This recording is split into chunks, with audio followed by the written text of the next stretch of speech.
Hello. Good afternoon, everybody. It's Wednesday. Wednesdays are weird sometimes. I wanted to order one type of food, and then I couldn't, and then I ordered something else, and then it showed up without the very nice cheese dip that is normally with it, and so that was a bummer. But mostly it's been a totally fine day. The game audio is fairly loud, so I may go into options. Okay, yeah, it gets lower when you go into the game itself, so that's good.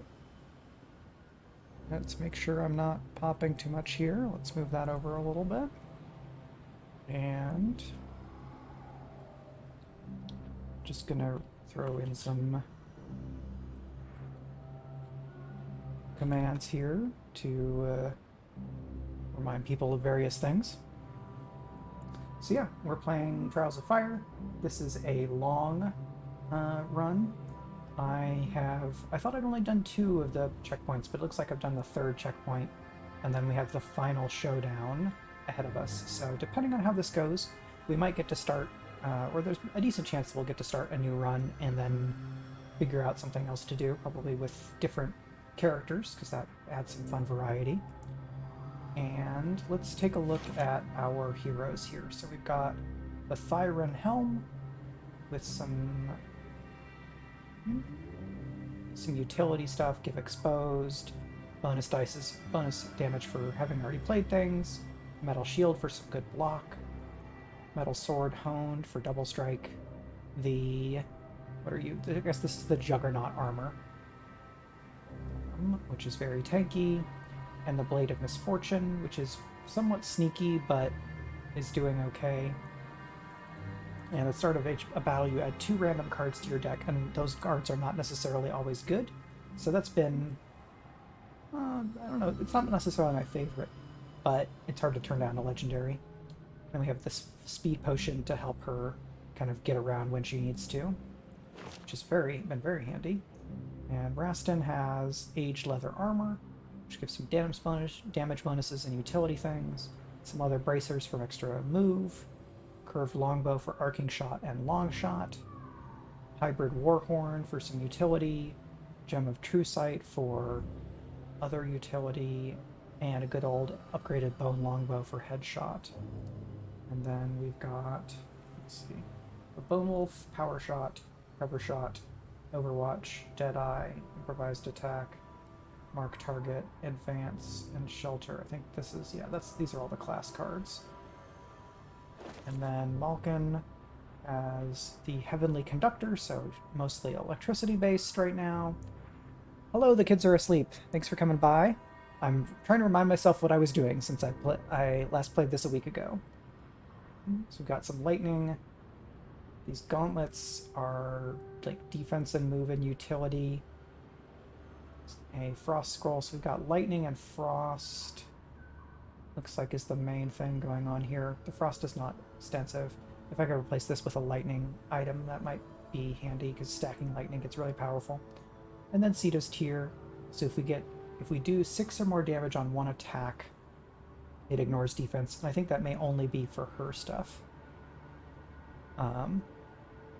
Yeah, I think when we start a new run, maybe I'll try to like walk through everything, just to continue to be like a service to anyone who's interested in the game and wants to get a sense of how everything works from a baseline.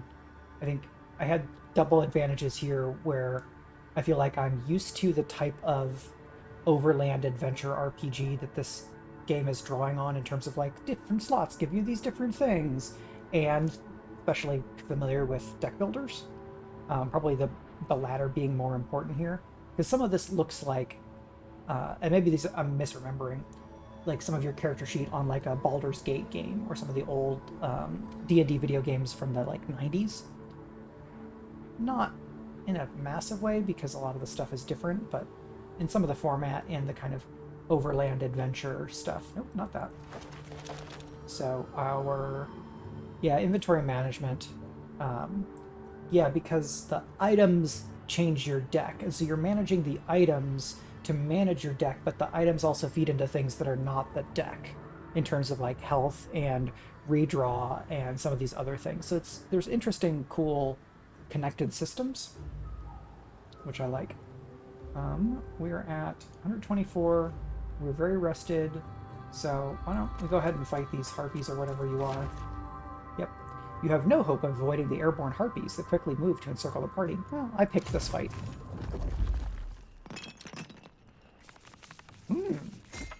Harpy Matriarch. Inspire Frenzy. All other enemies gain +1 melee resistance. Well, that's not fun. I want to get rid of this Matriarch as soon as I can then, because they all have +1 melee resistance from the Matriarch. But fortunately, most of my characters are ranged attackers. If I go 1, 2, 1, 2, 3, yeah, I'm not going to get to...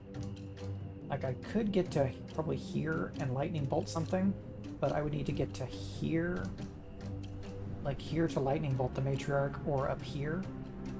And I don't know that either of those are going to happen to this round.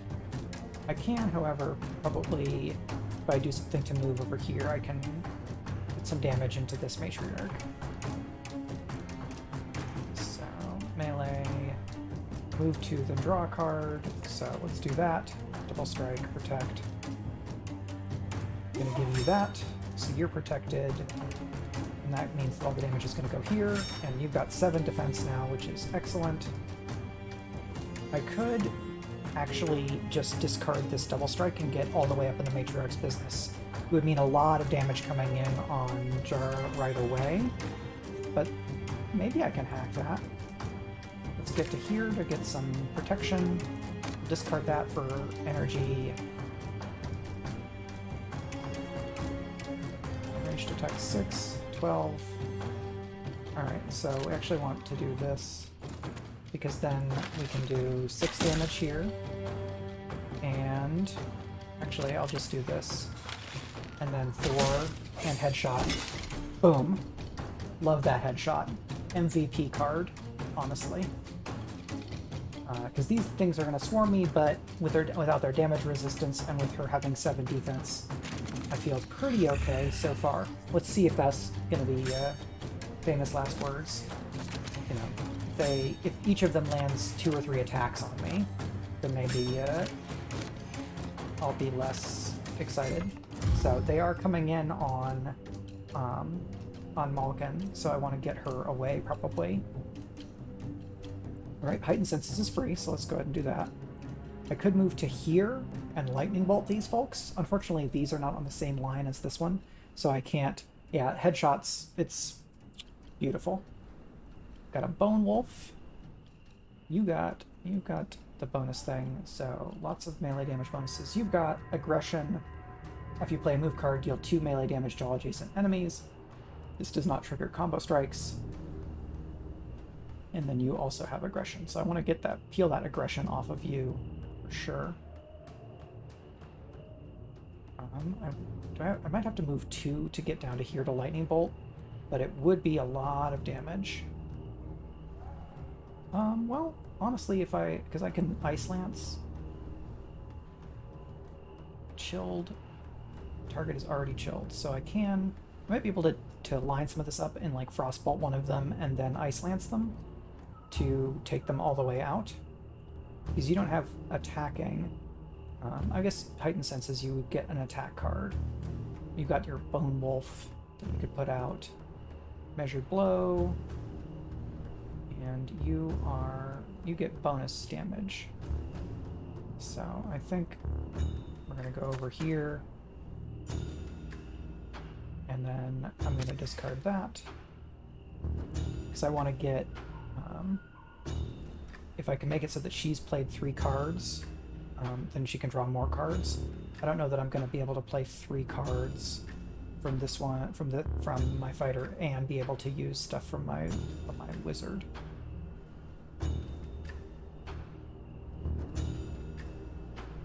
Oh, okay, cool. So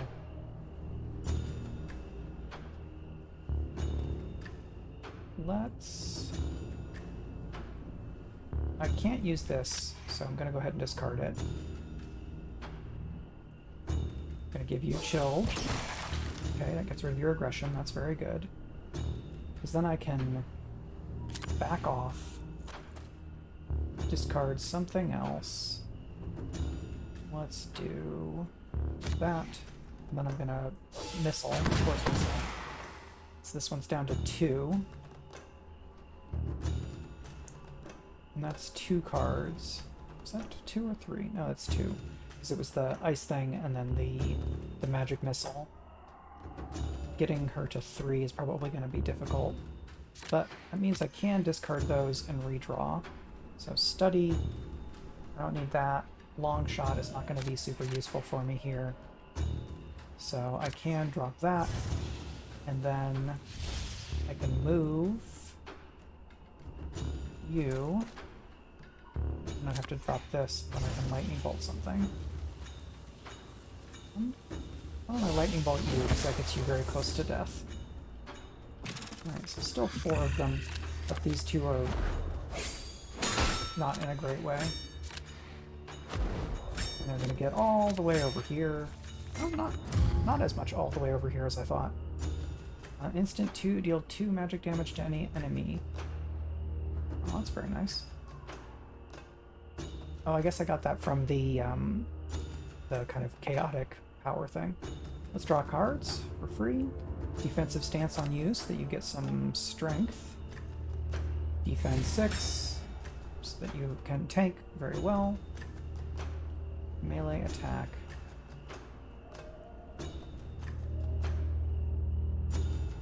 Let's do that, because then just a single hit will that and that. Actually, let's discard those because I want some hits, yeah.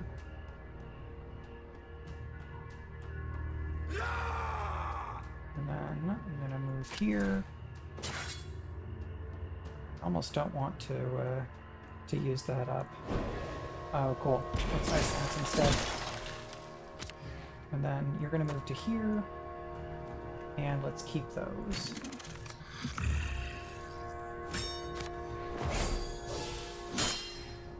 Think. Okay. So she's decently surrounded, but this enemy only has 2 and 2 left. I don't think I can use double that. And let's not do that. Let's go ahead and hit there. Let's get an offensive stance on you. And move here. You're going to draw a card. Get rid of all that. And we're going to gain a bunch of willpower. So, yeah, I have a lot of things that do a ton of damage. So I'm just going to get some enemies off the board. This is kind of a waste of all this damage, but enemies off the board. And you can move over there to get you some defense. What are you going to do? You're going to come over here and try and pound on him. Well, here's a funny thing. So that I can just run away with that, and then I'm in position to do all this. So you're going to run over here, you're going to drop all of these cards, you're going to get perfect aim, and then ranged attack 12, leaving you with 1. I'm going to discard both of those. Or maybe not. Think. Draw a card. Okay. Put that on my deck. And then discard that so that we can. So other cards like temporary abilities and actions. So the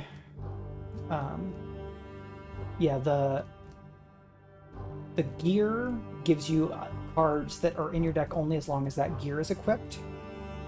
And then you have class card, your kind of class deck, which is 9 cards that you can upgrade or replace when a character levels up. So I'm going to take all this stuff and then, so these are the 9 class skills. These are in my deck no matter what the gear is, no matter what gear is equipped to this character. So you start with 2 advances, and she, I think, gets 4 swipes, and then 2 of a wild swing attack. So I've replaced those with more consistent attacks. Move 3 to inflict weakened.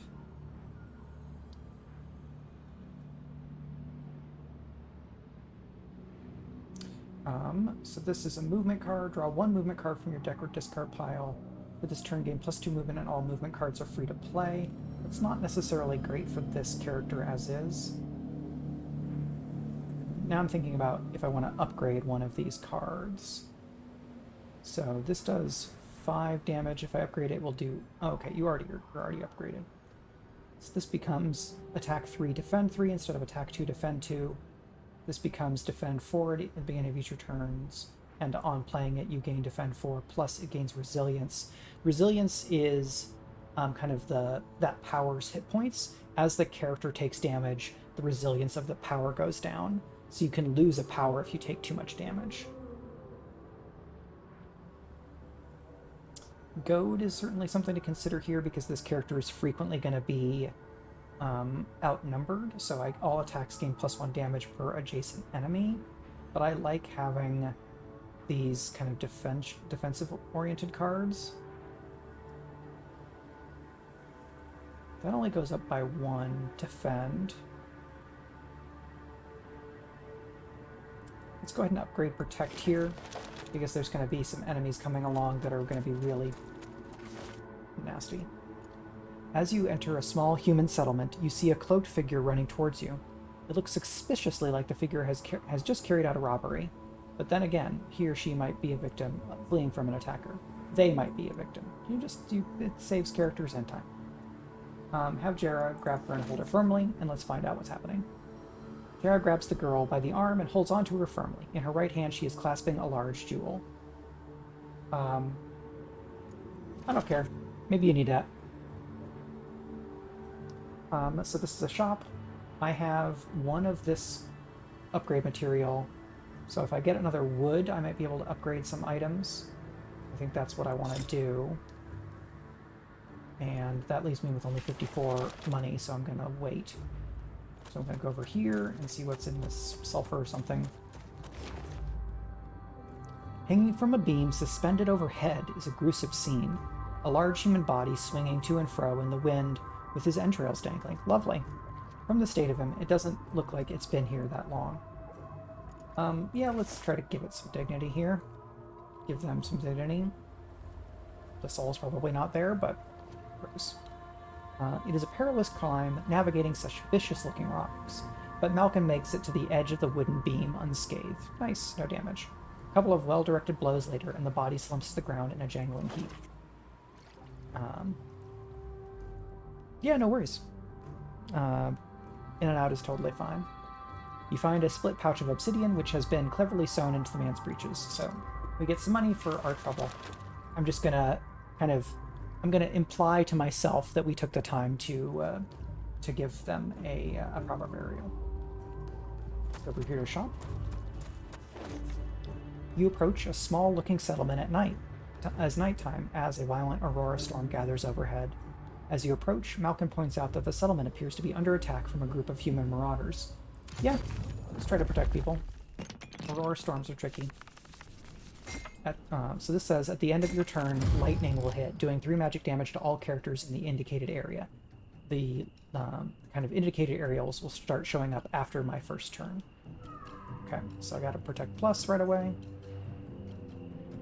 And I can play an Agile, but I don't have any move cards. You can move. All of your attacks deal bonus damage equal to your number of active powers. Okay. I mean, let's go ahead and give that to you, honestly. Because then I can give you Agile.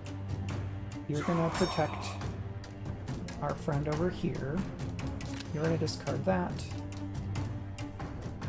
Let's see, Bandit Fighter, Bandit Archer. Who can you see from here? Okay. 1, 2, 3, 4, 5, 5, 10, So it's 10, it might be 12 damage because of the bonus.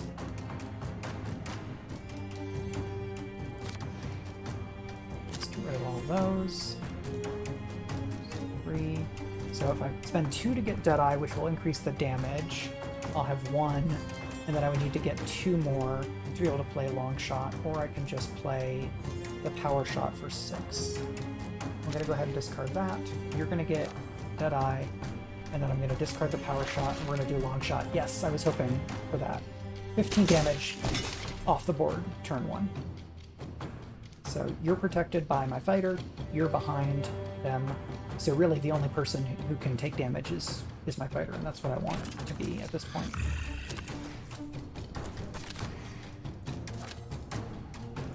They are also going to get some archery stuff.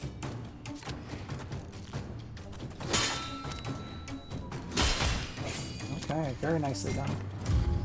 So I did get some damage in because they had 2 attacks. That, and then I can move to here. I'm gonna, yeah, I will do Frenzy Potion. And let's have somebody else do something. You're gonna move to here. Yeah, go there and defend. You're not gonna do either of those things. You're gonna defend on her. Then you're gonna do some ice. And double damage if already chilled, so that would be 6, which is pretty good.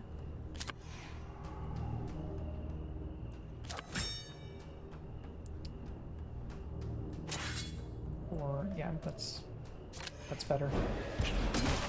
So 6 damage here, and why don't you dodge there? This enemy has, I think, has line of sight on some of these people. So with that, Deadeye, they're going to do some damage, but 14 health, defense over here. Shot. Charge. Okay, sneak over there. Nicely done. So, I get to decide whether I want to have her try to take this fighter out immediately, or go over here and crowd this archer where it can't do ranged attack stuff so much. So you're in melee, so you can't. I'm going to make you discard your offensive stance. And if I go over here, the last card you play is a melee attack card. Draw a card. Okay. So I'm going to do that to inspire. We're going to have you draw. We're going to give you a defensive stance. I wish you were right over here so that my lightning bolt would do that. 6 and shocked 2. So let's see. Yeah, why don't we do that? Headshot takes you out. And then discard that to do Measured Blow, Combo Strike, Momentum. I get to draw something. Get rid of that. Can I get to you? 1, 2. No, I don't want that. I don't want to do that.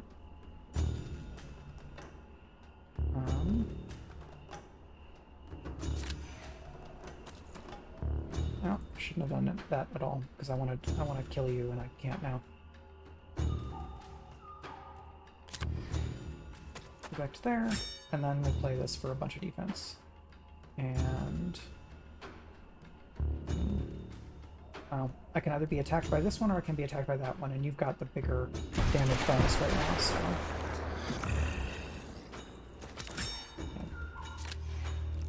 Cover shot. Okay, yeah, just keep on attacking my tank. I'm sure that's gonna go really well for you. Let's get you out of that, and then you can go over here.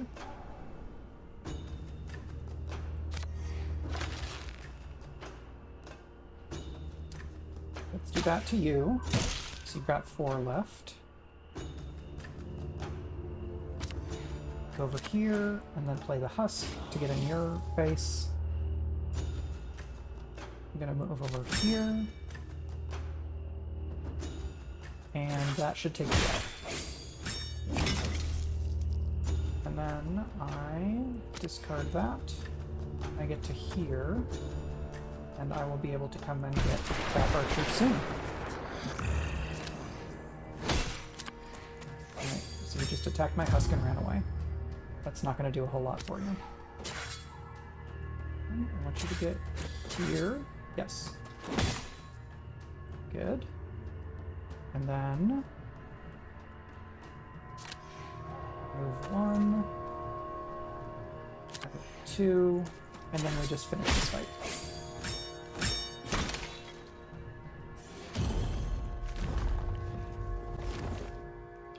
Flame Staff. No, that would replace my lightning, and I don't think I want to do that. So let's give you a level up. And let's increase that other force missile. We're at 121. We're going to sell off these. We've got 7 food, which is pretty good. Bash and Confidence Strike. No, I don't think I want to use that to replace anything. And upgrades. I'm pretty good on upgrade materials, so I think we're just going to let that ride. Pretty good on this. I'm going to go ahead over here. That enemy might start coming at us. In the ruins of what appears to be a human town, you come across a group of humans who have captured a single ratling. Upon noticing the party, the captive calls out desperately. I mean, let's... It kind of gives away the game here, like, because they're bandits. Cover shots and get to here. You can get all that nice bonus. I'm going to give you Elite, so your class bonus does more, and you're going to get some draws. I'm going to move you here. Get rid of that. And then let's do some lightning. Very nice. So if I can do damage to you, it's going to hit everybody else. You're going to go to here. You're going to block. And then you're going to get that. You are not going to get the defense from the blow, but I can just take you off the board, which is pretty cool. And then you're going to discard that to get more defense. We've got some moves. Going to get all the way up here, and some shots coming in. Okay, nicely done. I'll move 2 and defend 2. The next time you exert this turn, do not discard a power. Yeah, I don't have anything that does exert, but move 2 and defend 2 is still pretty nice. Here's some shout. If I move to here, then you're going to get exposed, which would be nice. None of you have any powers right now, so I'm going to just discard that. I don't need you to do that. I don't need you to move. Nobody's in range of that, so that would just be 1 for 3 damage. Let's move you to here. Let's do through some shout to expose both of them. Let's discard to redraw. No. Let's go to there for free.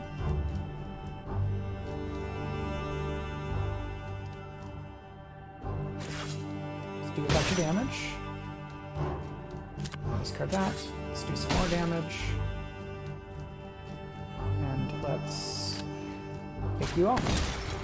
So, just the archers left. Move you over here to pressure that one. Repositioning. They're moving. Get Deadeye on you. So that makes you a priority target because you're going to do so much more damage per hit. And channeling right off the bat. It costs 1, it gives me 5 willpower, which is very nice. First time you attack each turn, defend equal to the highest attack on a single target, but I'm not in range to attack. I'm going to go down here, and I'm going to freeze you. Let's move over here. I'll make you draw another Ice Lance. Very cool. Very good. It was already chilled, so it took double damage. 3 became 6. And that took it off the board. And we can give you exposed 3. You're going to move over here. You can move all the way over there. Well, I could have done agile, but you're going to do 3 and then 3 again, which is enough to take you off the board. And then I'm going to run you over here. You get an exhaustion, but you're also going to get some defense, and you even have to run away before you can shoot. You play Deadeye, but that's not an attack. Let's activate everybody. Move you up. Move over here. Slightly into range. None of these are going to be applicable. Where can you... Let's just give you that offensive stance. And I don't need resilience. I don't need to do this move. You can attack 4 and inflict immobilize 2, defenseless 2. Yeah, that's pretty great. So, and I'm gonna give you that. It gives me a bunch of defense, and then now I have all the defense that my shield bash takes you off the board. All right, a little bit of damage onto him, but none of it got through to health. That's still not what I'm looking for. I'm at the point, I'm late enough in the run that a lot of the stuff that I'm picking up is not going to be better than what I already have. So I'm just getting like I'm getting the money, I'm getting items that I can then sell for money to get the type of items I want or to resupply on stuff. My next few rests, I should try to upgrade things and then just get to the boss. Mark target exposed 4. That plus 3 damage instead of plus 2 seems pretty good. Overwatch becomes 5 attack. I kind of want to keep this improvised attack because so much of my other stuff is cost 2.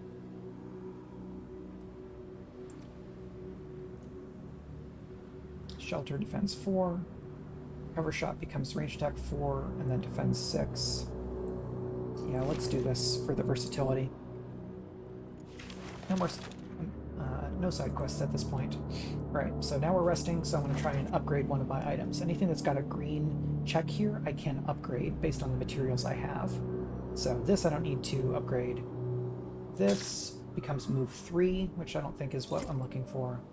I can improve this shield, which could be pretty good. Shield bash becomes free, I believe, and then block goes from defend 4 to defend 6. Double strike becomes an attack of 3 and 3. And this upgrades the health and damage of the summons.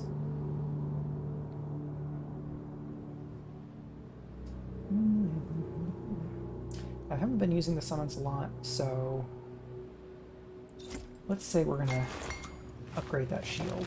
And now we have all the stamina we need, so I'm gonna move forward rather than taking extra turns to rest more. Let's go over here for whatever this is. Reward. We get some materials, and then I'm going to go to this town. You hear the monotonous clank of a blacksmith's hammer striking an anvil ahead. You approach the shop where a human apprentice greets you warmly. It's a shop. Her employer, Silent Sal, is easily the tallest human woman you've ever seen and is especially interested in rare gemstones, should you have any you may want to sell. I don't have rare gemstones that I want to sell. I have rare gemstones that are equipped, and so that I don't think I'm going to sell them. This is a tainted skull, just a blacksmith with a tainted skull lying around. Maybe some sorcerer paid her in trade. So this iron broadsword is a little better than what I have because the sword I have only gives me the double strike. This one gives me a double strike and a block. But the question is, do I want the extra block in my deck when I already have a lot of cards in my deck? Maybe I do, because this character has the armor that says if you have 13 or more cards left in your deck, you get some bonuses. Wide sweep is nice, but it would have to replace my legendary weapon. So I want to get this, so I have a legendary upgrade material. And then let's look at her sword. So this is quality 1, only gives double strike. This is quality 1, gives double strike and block. I mean, let's give it a try. So I'm going to put that there. Let me go back here, and then I sell this. And now we're going to rest. And I'm going to try to upgrade something. Yes, cool. I have enough materials to upgrade a purple. So I could upgrade my armor. All attacks deal +1 damage, +2 instead if the card costs 2 or more willpower. That's really great on Rastin, because so many of his ranged attacks cost 2. This becomes free. This becomes 3 bonus damage. That's pretty good. Inflict defenseless. 2 or more cards. Shared strength becoming only 2 or more cards in the turn is really nice. Rethink, draw cards, damage bonuses. So I think it's going to be between this, because the upgraded offensive stance is really good on him for his ranged attacks, and this one, because of the shared strength. Because unupgraded, it says any character that any hero that has played 3 or more cards this turn draws 2 cards. It's hard for me to play 3 cards with one character in a turn just based on what they tend to draw, but it's much more likely that I would get to play 2 or more cards with each character, or even just 2 cards or more with one of the characters, because then this says one other hero that has played 2 or more cards this turn draws 2 cards, which is pretty nice. So damage, card draw. Let's see what else. So this inflicts defenseless, which is pretty nice. This becomes free. Damage bonus. Let's make sure I'm not overlooking something here. Rethink. Fearsome shout. Range 4 are inflicted with exposed. It's pretty nice. It's going to cost both of my upgrade materials to upgrade any of these things, unfortunately. Activate. No, that's all movement stuff. I don't think I need that. Well, I think this is easier to understand why it's going to be better. And then we can meditate. So, whose stuff do I want to upgrade?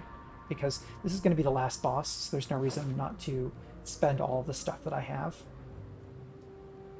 Let's upgrade Overwatch, so that if I'm firing Overwatch against somebody, it's going to do 5 damage instead of 3. Alright, here's the end boss for this scenario. A perpetual pillar of fire can be seen towering over the ruined buildings ahead. Hopefully, it is a good sign that Naya came this way, but the phenomenon makes you cautious to approach. As you enter the ruin, the source of the pyre comes into view. It's Dark Souls! Kiln of the First Flame! Dark Souls music plays. No. A huge godlike being stands at the base of the flame, arms extended outward as they stare up at the sky. Maybe it is a Dark Souls. The vengeful Planar turns to face you, not willing to suffer living souls in their vicinity. Ignite the fire. Wait, no. Sorry.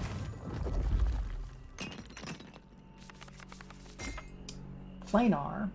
Phasing. At the start of turn, gain immunity to melee, ranged, or magic damage at random. All attacks deal +1 damage. Okay, so this is very, like, MMO boss. So each turn, one of my characters probably will not be able to do any damage, so I'll need to feed their cards to the other characters for them to be able to play their cards that will do damage. Looks like right now it doesn't have any immunities. So if I can put some damage onto it right away, that'd be great. There's a lot of terrain here, so he's probably not going to get a shot. This doesn't take line of sight, so maybe I will land an arcing shot here. But it's got 115 health, 4 defense to start, and it looks like it's got, yeah, all attacks deal +1 damage. Oh, right now it is immune to magic damage. So phasing immune to magic damage is they're attached on the top right. So I will have to mouse over each turn to see what I can and can't use. So I'm going to draw some cards. We don't need that this turn. We can draw 2 cards, and now we've just got a bunch of stuff. So we can feed all of these. I'm going to have Cantrip, which will give you bonuses on turns when magic damage is okay. I don't need to use this because it's each hero defends 2 plus 2 for each point of health below 10. They're all at normal health. Let's say I'm going to protect you because you don't have defense coming in. And then I'm going to move here. I'm wary that this... Oh, actually I can look... No, I can look at their deck, but I don't know anything that's in their deck, so... this character could just fly over here, so I'm wary of having her get too far away from her allies. So I'm going to do this to get some major bonuses. And then this does require line of sight, but now I can do 9 to 13 damage. So 8, which meant it did 12 because the enemy had 4 defense. But that's still pretty good. And you are protected by you, plus 3 damage to all attacks. You do need line of sight. So I'm gonna hold on what I have here and end my turn and see what the enemy does.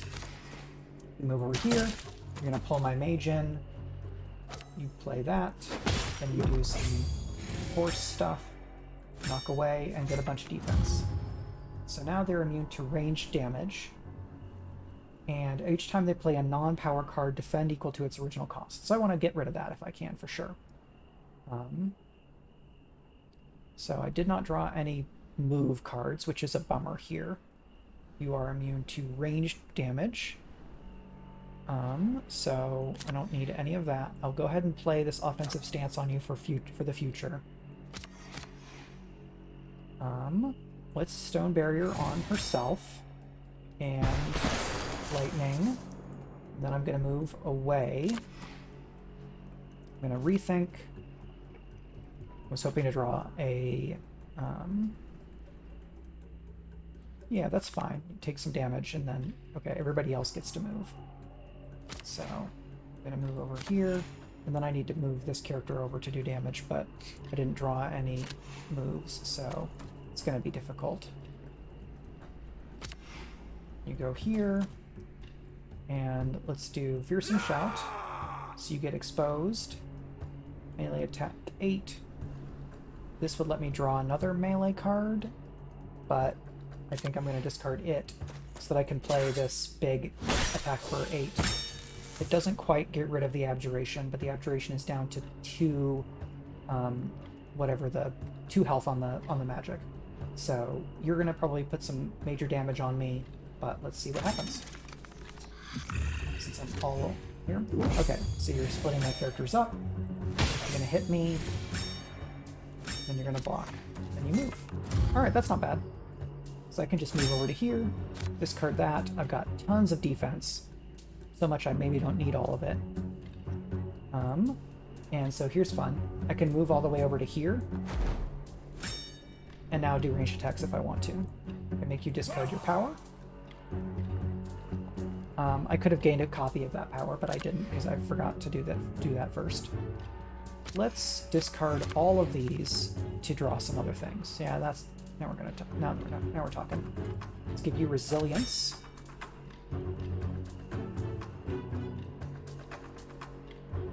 And repel. And then I'm gonna discard these. So now, the first time you attack each turn, defend equal to the highest attack on a single target. So let's do Double Strike. So that gets rid of your defense, and I gain some defense. I gain momentum, which gives me a draw. I'm going to activate all my friendly heroes. And then I'm not going to be able to get to 2 power to do this critical strike. But I am going to Shield Bash, which does 7. Takes another 5 off. Yeah, this fight will probably be pretty long, depending... Like, if I stay alive, the fight will be long. But I've done somewhere in the territory of 5 to 10 damage every turn. And if I can trend that a little bit higher, this will take another probably 10 to 15 turns. We'll see. I've been able to keep them from stacking a bunch of powers on them, which is pretty good. Yeah. So you pulled them in. Fireball. That's pretty rough. So they're going to take some fire damage. at the end of the turn because of burning. So I want each of them to get some defense so that the burning doesn't take damage off of them, and especially for him off of his offensive stance. First we do channeling. This is the boss in the long scenario of Trials of Fire. So in normal you get mini boss, boss, and this one is mini boss, boss. So I think this is the first time I've fought the planar, and this is like turn 4 or so. So welcome, FIM 2000 or FIM 2000. Thanks for stopping by. So let's gain a bunch of willpower. You're all the way over there, so I don't know that you can get any of that. Let's move away. Oh, very good. So you get to be elite. Exposed would be good. Okay, so I'm going to 5 tiers of bosses. This last is number of boss plus 1. Maybe this is only tier 4 then. I don't know. I've not done much of the long or the hard modes. So like this is me trying the long mode. I think I got to 86% last time.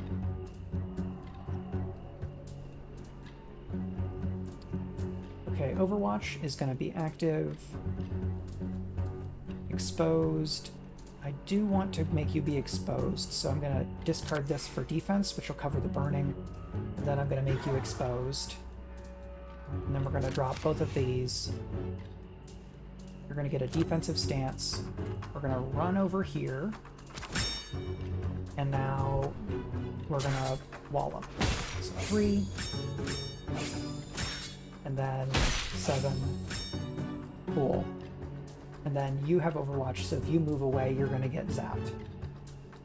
And you're all the way over here, so let's move you a little bit closer here, because I want you to have to move several times to go and get access to her.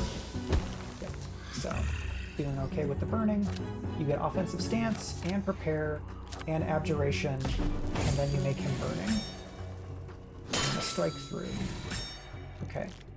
But that was mostly powers, and so if I can burn down damage on you, you're going to lose some of those powers. You're immune to ranged damage this turn, so nothing from you. Fortunately, I have a lot of support cards this turn, so I don't need that. I'm going to wait and see if I can play Shared Strength. So I don't want to use Lightning Bolt here. So I'm going to move there. We're going to do Ice Lance. And then we're going to move to here. Target friendly plays a power card from the deck for free. Now I think I want the Surging Strike here. Agile. Okay. You've already played 1. So why don't you play Agile and then Shared Strength. I played 2. That's a bummer. Maybe it's... Oh, I did not upgrade that one because I upgraded the other thing. That's fine. Target-friendly character plays a random power card from the deck for free. Let's just discard that and do Surging Strike. Because 8 damage... Yep, we'll get rid of all of those powers. Very happy. And... we'll go ahead and hold on to that. Now, you might move Abjuration and block and a hit. Okay, and then you run over here and you put my fighter on fire. Alright, so I want to get him out of this corner. I don't need that. I don't need that. So I'm going to move here, and you are going to move... Oh yeah, you really are in the corner. Okay, well, you are immune to range damage. So let's go ahead and move over there. And then I'm going to move over to there to give me some more space. And let's stab. So that draws me a melee card. Very nice. I already have 4 powers, so I don't need that. Let us move this one. And then we're going to play a husk here. And discard that. And named effect stack. So you have exposed and phasing. Would this be 6? It would be 6. But then this would be... That would also be 6 because I get the combo strikes from here. But let's do that. So that's 8. And then I will discard that for some more defense. So enemies down to 68. Wide sweep hits both of them, gets rid of my husk. Bummer. And you put another block on, gain a bunch of defense. That's two wide sweeps in one turn is rough. But I still have 5 defense, and my powers are still doing okay. So let's inspirational, which gives everybody something. You are immune to range damage this turn. So none of those. Lightning bolt for a quick 6. And then discard both of those. You're going to get a free power. Nice. You're going to take that, and then everybody gets to draw something, but you lose your repel, that's fine. Shelter, defend 2, and activate that character. I don't need an activation at this point, actually. Yeah, melee attack, magic 5 here. Okay, we do this one first because it increases our defense. Yep, and then shield bash does 9. And the shocking was very nice. I guess I'll go ahead and give you Deadeye. Makes you a more appealing target. But I can actually move to here. Alright, so you hit. Gonna make you burn. Fireball. Oh yeah, you really are focusing here. Phasing immune to melee damage and combo strikes this turn. Okay, so I do want to put pressure on you. Skip block. This basically just says gain 2 defense, which is fine. Plus I have the thing, and you have electricity, so all of that worked out just fine by me. Rethink. I don't need the defensive stance. So I do need to move here, and I need you to move so that I can do this. And you're going to be exposed, because that's not ranged damage. And another of that. So you have chilled and shocked and exposed, which is pretty good. And you burn some. Okay. Straight through. Shockwave. Make some space for yourself. And what are you? You're immune to magic damage this turn. Okay. So we're just going to do a bunch of discards there. That's fine. You're going to draw a card. You're going to rethink. Let's get rid of that. We move.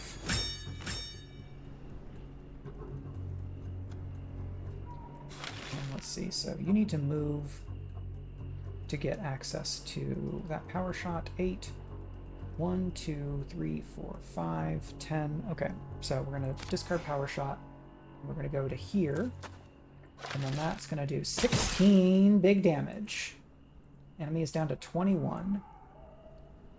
So I'm going to protect you.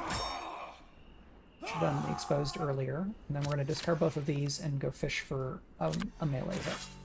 So that's another 3, which then also increases my defense. Sweep for a big 5, move and a block, and now you're immune to ranged damage. So you don't have an active power. You can move in for a melee hit, which is pretty handy. But you draw, Why don't we give that stone barrier to you? You're going to advance. And now we begin the pummeling. 6 and a combo strike. 9 and a combo strike. Block. And shield bash for a big 18. That's game. Victory! Alright, I've never beaten hard mode before, so that's really fun. That planar was good, but not too hard in terms of a boss. I've definitely faced bosses that I thought were scarier, but I think part of the trick here is that the phasing means that you really have to be able to get the most out of your deck every turn while dealing with a shifting damage block. So there's been fights where most of the fight has been one of my characters and the other two are just supporting them because of how the cards have come across. In this fight, I had to be able to have them support each other in kind of a round-robin fashion. After the battle, you explore to find Naya's lifeless body lying unceremoniously amongst the rubble. After taking some time, you search her belongings and discover she had tracked down a powerful elven ward stone to this location. You go about trying to complete her Dune quest and uncover the ward stone amongst some other useful artifacts. There's another version of this game where she tracked down the location, but then you have to go one more step to find the ward stone. So this is the end. With your discoveries safely packed away, you begin the long trek back to Terralyn, bringing with you both hope and terrible news. Your many wounds don't seem to have slowed you down, and you set a fierce pace for the journey home.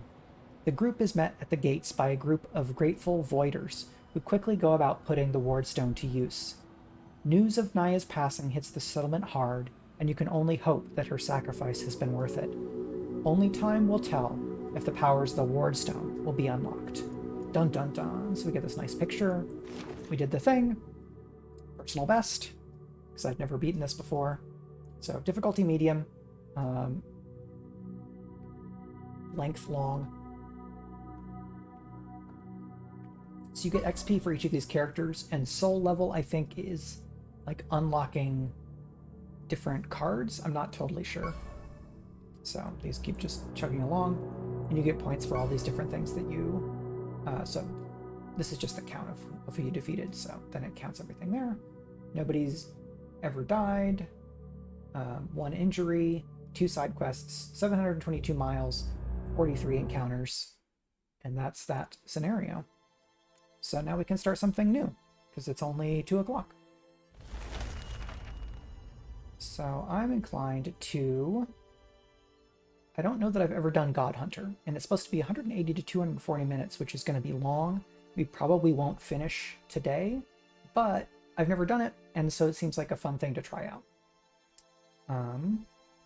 I tried Nyan's Rampage several times, and it's very hard, and not in a way that I like as much. So I think we're going to go this way, and so this says it's like we're going to fight like a big barbarian, and then the Dryad or whatever that was, like a Fury, and then some kind of dragony thing, and then something at the very end. So let's pick our party. Alchemist, Warlord, Occultist. That's a little bit too spicy for me. The Occultist is a character that I have not really gotten a great handle on. So I think we can go Spirit Speaker instead. Warlord can like do both melee and ranged. The first time you play a card each turn, gain 1 willpower, so nice and versatile. Alchemist, at the start of your turn, upgrade a random card in your hand. This character has a lot of randomness going on. The icon for God Hunter is on fire, so yeah. Boop. And you've got a snapshot, you've got your bow to the head, you've got a bash. Let's see if I can give you something other than that for a bash. So this is another blunt weapon, wooden club. Well, I guess maybe that is the thing. Alright, let's see what this is up. So this starts the same thing. The settlement of Terralyn is dying. But this is different. Last night, a large group of organized fanatics, aided by powerful elemental magic, raided the farm grounds east of the town and abducted many of the workers. A small group of the strongest warriors is quickly assembled and sent out to track down the fanatics. A new objective: rescue your people, track down the bandits, and the abducted people of Terralyn. So, it's recommended to be levels 2 or 3 to hit this first benchmark. So everybody starts out at level 1, or level up's 0, so maybe I need 2 levels. In normal RPG stuff, you know, you every start at level 1. So you start with some flame flasks, this experiments card, some swipes, unstable elixirs. These are interesting. You get random cards, but then they become 1 willpower less because this one costs 1, and so it kind of preserves what you've spent. And you've got your cracked shortbow and rags. Bia starts with the bone armor for a defensive stance and the blow to the head. A little bit more armor. Her kit is very mixed, so you've got a power shot, leadership. Every time you play a card that affects another friendly character, gain +1 willpower. Inspire, which grants Inspired to a friendly character. Inspired is a status that gives +1 to all melee, ranged, and magic damage dealt. March will let you activate heroes. So this character is like very support utility. The Spirit Speaker is like control / debuff. Roar lets you do 2 magic damage to all enemies in the target area, which is like a little hex in front of the character. If this card is in hand, it gains +2 damage every time you exert. Exert is a special mechanic that is largely tied to the Spirit Speaker. I've seen exert on other cards, but not on cards that then connect to anything, because the Spirit Speaker is the only one who has attacks or other moves that require exerting that I've seen. So, as an additional cost to play this card, a card with exert, you must discard your oldest active power. So, for this character, I'm going to need to keep having powers on him so that I can do these exerts for more powerful attacks. Because this Feral Lunge is 0 willpower, but I have to exert and therefore discard a power to have him do these things. And then there's other stuff I can get that will let me exert in different ways. So this guy's not very tough. She's a little bit tougher. He's not too tough. He's got some randomness. He's got this weird like control and support stuff going on, and she is just like an all-arounder with good support powers. We'll see how well this mix does, because all of the the hunter, the fighter, and the wizard and the elementalist are very straightforward. These characters are much less so. Alright, so our objective is over this way. Just as a quick overview. Current and maximum life points, armor from gear. Where your main objective is, anything that's a circle is, there's going to be some kind of event or interaction. Your money, herbs, you can spend 2 herbs to heal an injury while resting, or 1 to meditate to upgrade a card or remove a card from a hero's deck from their class deck. This is food, so camping will consume food to recover fatigue and health for the whole party. Drag food from here directly onto an individual hero to recover health directly. That second one is something that I've almost never done because I didn't know that it existed until now. So, going back over everything is a very good idea, because I played this for dozens of hours and I did not bother to look that up before. This is the rest icon. When this circle is green, you get kind of the most from resting. In this case, you get plus 35% stamina, that's this bar here, and plus 2 health, so you can recover up to your maximum of 10 each. And then this is morale. Keep the party's morale high by making progress toward your next objective. A high morale will grant bonus armor and redraws in combat, as well as an increased chance of finding epic gear. So right now they're determined: bonus armor, bonus redraws, and bonus epic loot. So I'm going to try to not let this get too far down and maybe keep to what the game is saying in trying to be at level 2 or 3 when I hit this objective. First, we're going to go the other way, in direct contravention of what I said about maintaining morale, because that's how this works. As you move into the main square, it seems like the entire town is here. One member of the crowd tells you they've all assembled for the fallow field axe throwing. where onlookers compete to cut down executed criminals from the gallows. I have to hope that it's like criminals that would be executed and instead they're being saved, because otherwise it's very gross. And I should be a good streamer and say that we're going to do a giveaway at 50 followers.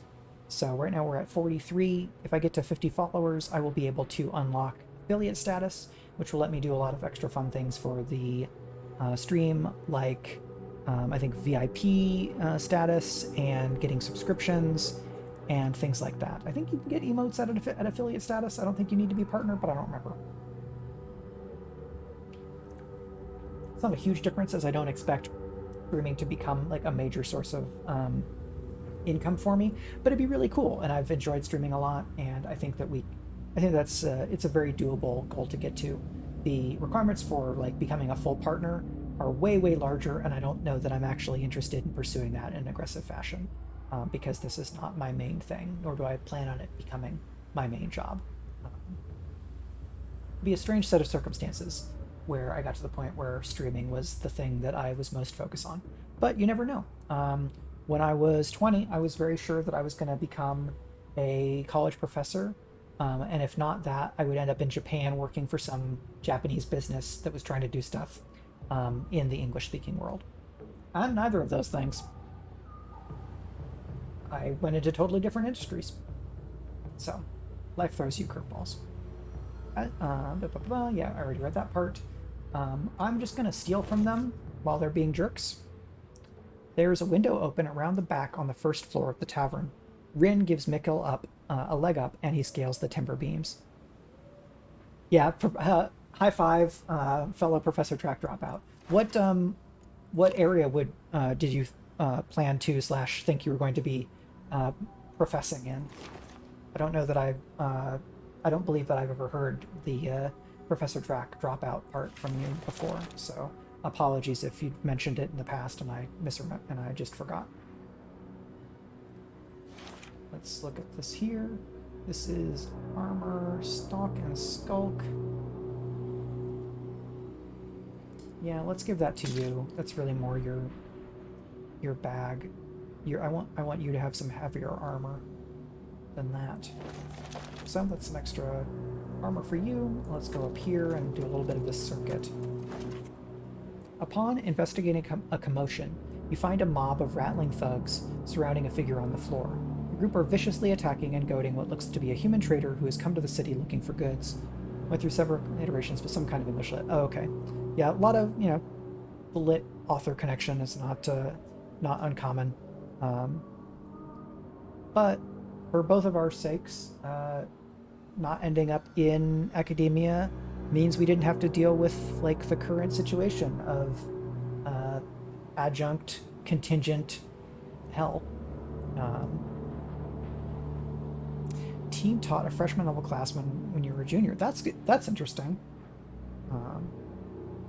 Was the other person in the team another junior, like another like upper class undergrad, or was it team taught with a professor?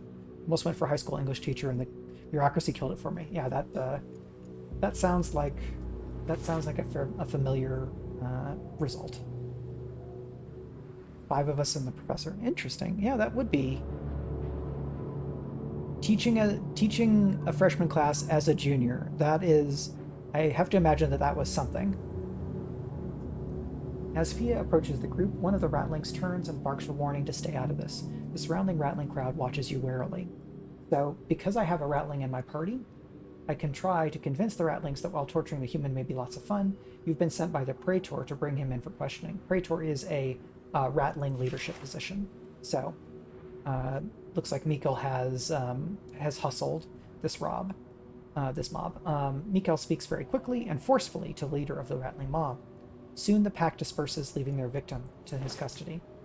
The man gives you a small handful of obsidian for your aid. So we helped somebody out, and we got some loot. And now I can buy something. I can get a leather helm for some rage. I already got one of these padded armors. It's worth 175, which is pretty great. We get a burned fetish to give some summon capabilities to Rin here. or a flame fan to do some burning. Interesting. Well, we can sell that, no problem.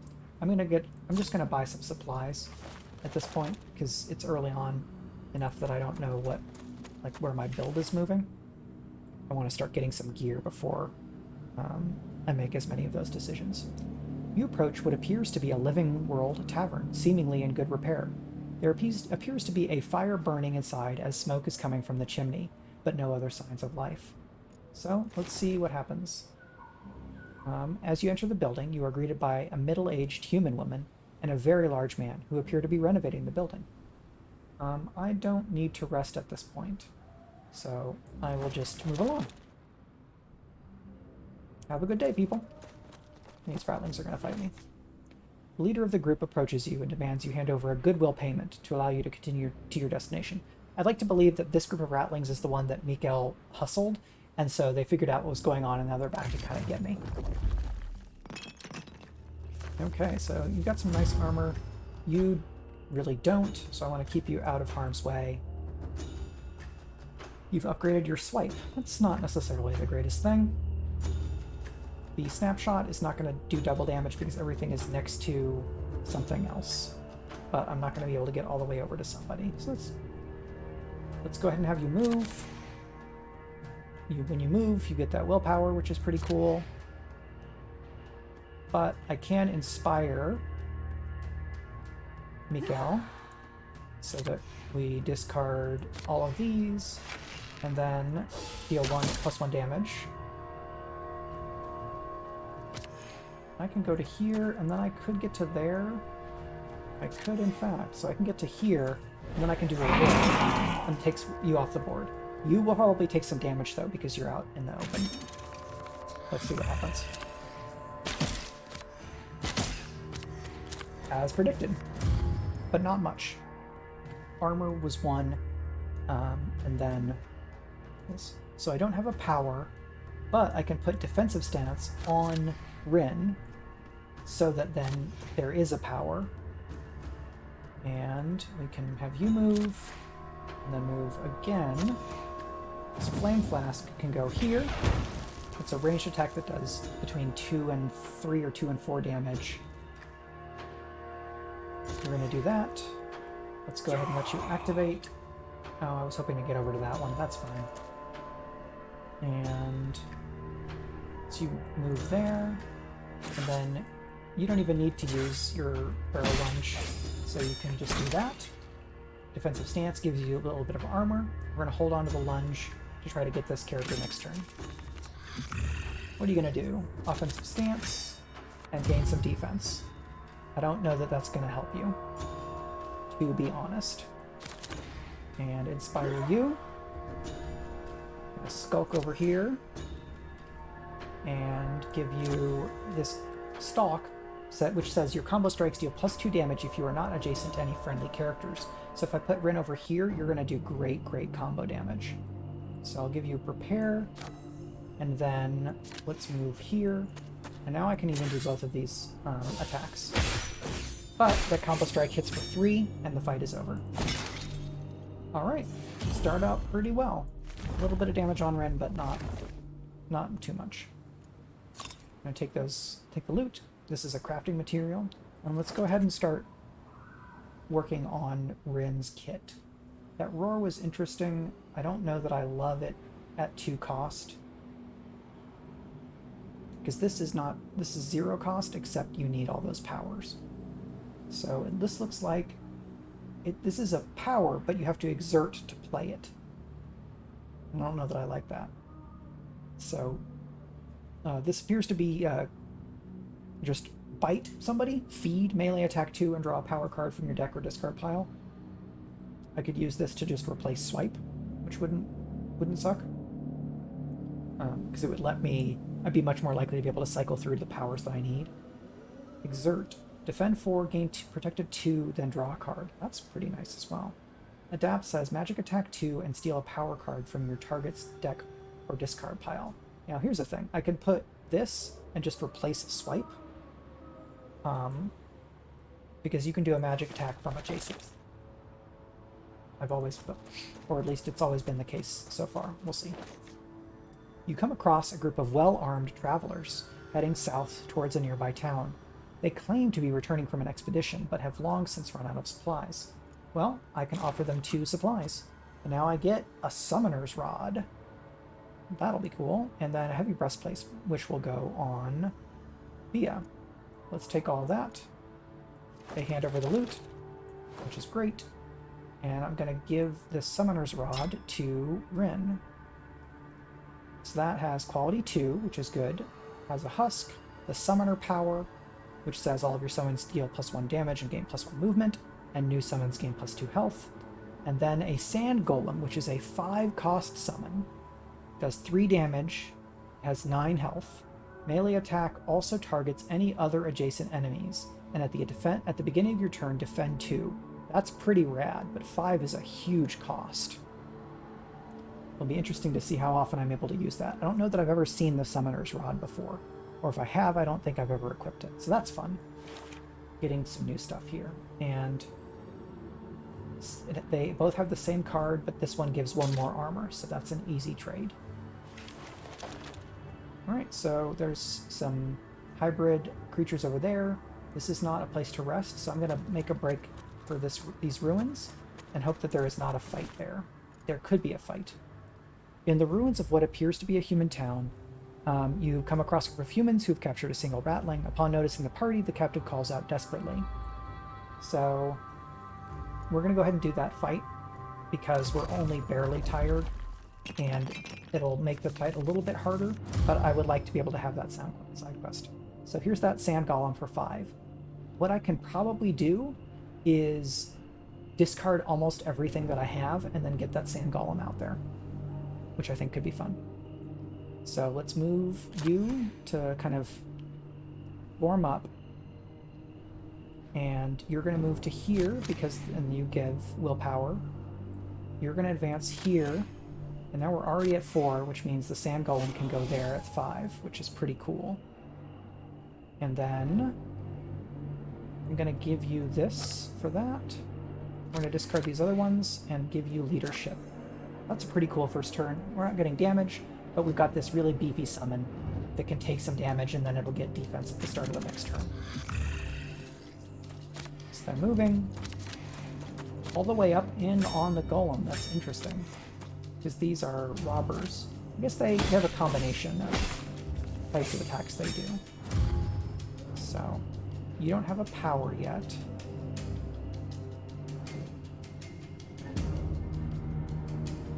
So if I can get you to the point where you can attack this one, your snapshot will do extra damage. But I have this flame flask that I can just throw here, which would be pretty nice. I'm going to move you over there. And that gave some willpower. Let's move you to here. Oh, that's not where I wanted to be. I wanted to be somewhere where I could put a husk down into the fight, which is a bummer. But let's go ahead and have you move there. And now you can do that.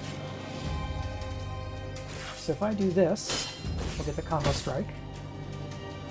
And then I can discard that and this. And 2 to 4 magic damage. Yeah, I think that's going to be worth it. And then the golem is going to attack that one, and we get 2 combo strikes. Oh, and you attack. When you attack, you also attack any other adjacent enemy. That's rad. Good job. I'll discard that for some defense. I'm digging this this sand construct here. Ow. Ow. Hey. The audacity of actually using an attack. Alright, so we're going to put a defensive stance. Well, it's going to go... Yeah, it'll go on you.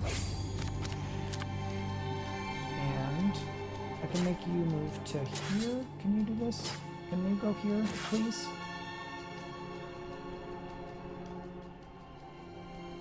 Well, why don't you attack this enemy? And I'll inspire you. I'm gonna inspire you again, so that then you can do this. Do a bunch of damage. Yeah, very nice. Okay, so you go here, and if I have you move here, you'll also attack this enemy. Nice. Very good. You can go to here. Yeah, but that takes you down to 0. So then we just draw these. We've got our summons up front to kind of try to take some of the damage, depending on what they're going to do. Did exactly what I wanted them to. You're going to go over here. And my minions have done well this fight. Very fun. We got another bone hammer and some obsidian. Now we're going to level up Thea. So, warning, target hero draws a defend card from their deck or discard. A choice of 2. All friendly characters within 3 spaces get +1 to all attack damage. That's pretty nice. Getting the bonus willpower could be handy because of that sand construct. But what I tend to do first with her is upgrade March so that it's free. After the last bandit is defeated, the Rattling Trader thanks Mikael for his help. He offers a substantial reward, but only if the party can escort him back to a nearby town. Yeah, that's fine. First, let's rest. And we can upgrade something. So, let's upgrade this defensive stance so that it gives more defend. But then these Chard come in and are fighting us because they were on the map and moved while we were resting. Alright, and here's the construct again. Yeah, I think that's going to be just fine. Let's give you... It's going to put that over there. And this... Yeah, you can't use that. Can't use that. Can I play this and then still get them all? 1, 2, 3, 4. Yes. 2, 3, 4, 5. And that goes there. And now you have powers to use on your exertions.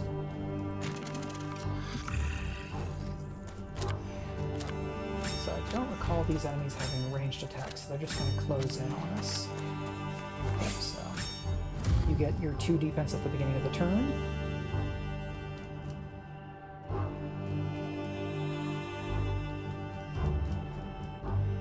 So these get better when I exert. I don't have anything to exert on just yet. But I can move here, and then I can, I think, Flame Flask over there, which might not be bad. Let's get some marching in. Let's march, and march. And you're going to go to here. And now I can do that. Not a huge result. Let's discard one of those and one of these. And let's do that big 5 plus combo strikes. And then you're going to attack, so you get your own attack. And then combo strike off the board. Defense, defense, and we'll hold on to this. Alright, then moving in, we're going to take some swipes at Thea. Combo strikes gets her, going to take her down to 7, so that's... I'd rather not take all that damage, honestly, but we've got some people. So let's just let's move over here, and then we're going to steal that power from you.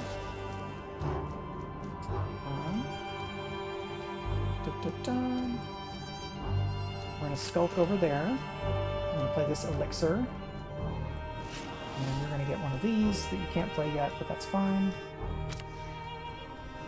And let's do this. Combo strike.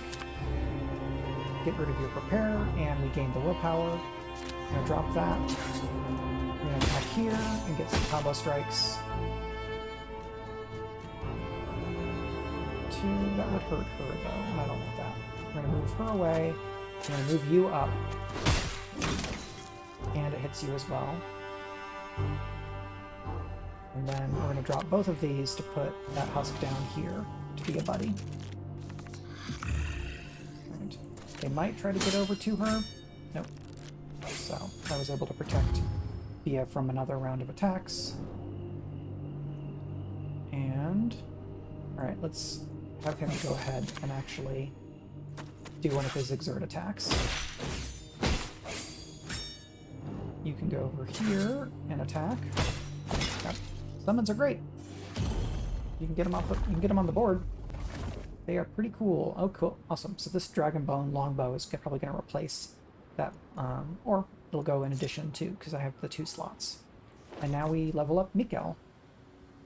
Elixir of Power. Choose one from 4 random action cards in your hand. So these are basic cards, and these are action cards. So I think this is a more powerful version. So let's go ahead and do that, because I don't remember if I've done it very much. And we're going to shelter again, because we're almost down to tired levels of stamina. Nothing that we can try to upgrade. So we will just rest. Now we're down to 2 food, so we're going to want to get some food soon. That rest also got her up to 9 health. That's good. Nope, let's go here. 50% chance of epic reward is pretty nice. I think we're going to risk it. While trekking through the desiccated forest, you hear an unnatural wailing coming from deeper in the trees. Soon you come across a damaged wooden structure that appears to be formed by several trees growing together. We try to block out the noise and enter the abode.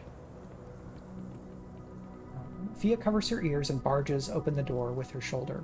As she looks up, a blood trickling from her nose and ears, there is what appears to be an apparition of an elven woman standing perfectly still.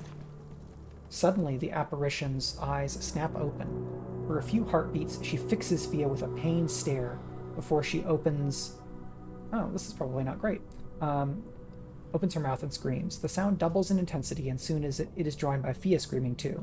It is too much, Fia blacks out, but the unnatural sound continues to reverberate in her head. Cool, not great. So, she took some damage and is shaken. On draw, discard another random card from your hand. Okay. So, that's on us. Could have just walked away. The Ratling takes the party to an affluent area near the center of the settlement and soon finds his old business, a large trading post in a building that used to be a warehouse. So we get to do a level up. Speaking of summons, whenever you exert, activate this character. So you have to exert and pay 1 to play the giant grub, but then whenever you exert, you get to activate the character as well. That's pretty cool. Whenever another character exerts, gain +2 to all damage this turn. Now this power I can play on a character that isn't Rin, so that then when Rin exerts, they get the bonus, which is something to think about. So I'm tempted to, like, putting another power in his core deck. It's probably a decent idea. Having the giant grub would be pretty cool. I do have that summoner ability, and I think that's worth making the deck a little unbalanced right away. So we got a big chunk of obsidian, and now we have a shop. So I don't think I want to use this bone hammer, but now there's a bunch of things I can buy. Leather bracers are pretty nice for their movement capability. Ricochet shot. Broken charm. Destroy a friendly summon character and deal magic damage to all adjacent characters equal to the health of the destroyed unit. That's an interesting thing to do with a summon, but I don't know that I want to do that right now. I do want supplies, because I only have 2. I have 128 left. So let's go into him. Let's play that longbow now. I think I'm gonna... Well, let's see how much is this bow worth? 20? Yeah, I want to keep this in for now. 128. That's not what I want. This is a little bit better because it gives some armor, but I'm gonna hold off on that. 55 gives real in. I think we're gonna stay there. I'm gonna give her that because more movement power is good, because she's gonna be doing more melee than other people. And now we're still decent on that. She's taken some damage. We're gonna go over here. So I'm gonna hope to not get another weakness, but you never know. It looks like someone has smoothed the surface recently with their feet. to cover something up, and you realize from the even spacings that the marks form the four corners of a rectangle. Something has been buried in the barren wilderness. We start to dig. The three of you dig down using your hands and smaller bladed weapons. It's hard work, but eventually you hit something hard. It's a small wooden box, sealed tight. It has loot! Money! We're going to go down there. We're going to be tired and hope that maybe this isn't a fight. No, we can probably help. You hear the clanking noise of a hammer striking stone and the sound of sawing wood. It becomes clear that a family of human men and women are reconstructing a house destroyed in an aurora storm. Let's offer to help them rebuild the main structure. The three of you are a well-oiled team, and by the end of the second day, the outer shell of the house is in place.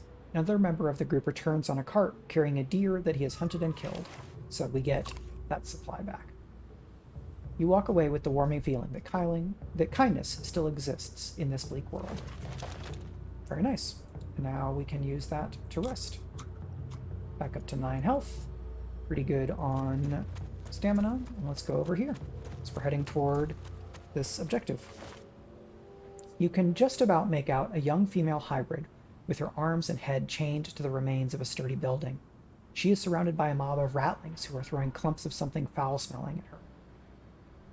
I think we're okay on obsidian, so let's try to help the prisoner by running back into the square, warning the villagers of an impending attack by a dragon. Nope, it's too late. Quick thinking. Refresh your talent. Interesting. Alright, so let's buy supplies here. And wraps? No. Right. Yeah, let's go ahead and take that.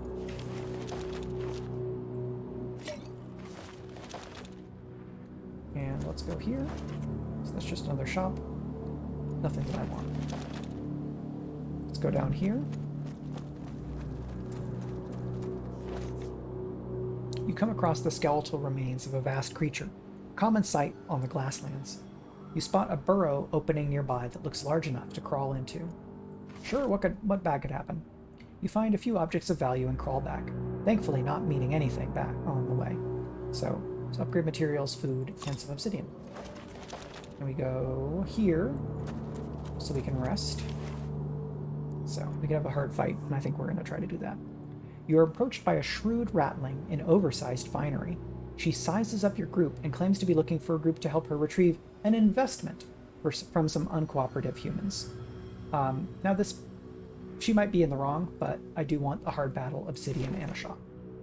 You agree to act as her muscle and follow your employer to a remote section of town. You are confronted by an unpleasant-looking bunch of mercenaries. I don't see why their looks have anything to do with this.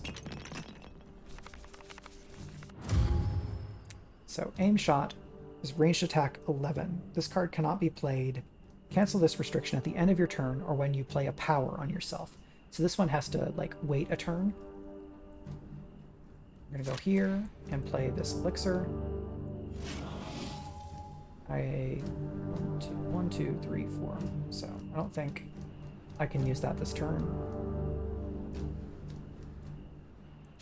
I'm going to discard those and play adaptable. We're going to drop both of these and play leadership. We're going to drop that to give him some defense. We have that fatigue, unfortunately. So they're going to run up. Put some damage in, take away my leadership. That's a bummer, but immobilized, so they can't move. But I'm going to give you that. And we're going to discard that for some defense. And now I can do my ranged attack 11.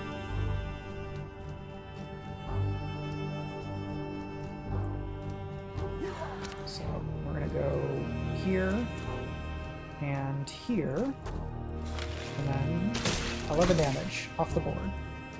We're going to move you here and defend. We're going to give you an elixir of power. Green 3 willpower. Call lightning.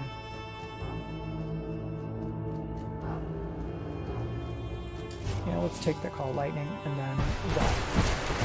Very nice. If I'd done that earlier, I probably would have gotten some combo damage off of it, but that is okay. And fatigue for you. So you're gonna move. You're gonna run. Ow. He's not in a great way. So I need to get him.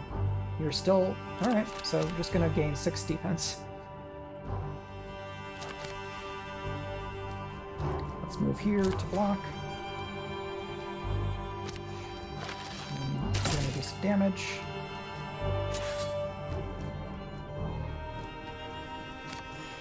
We're gonna move down here, and then you're gonna do some damage there. Okay.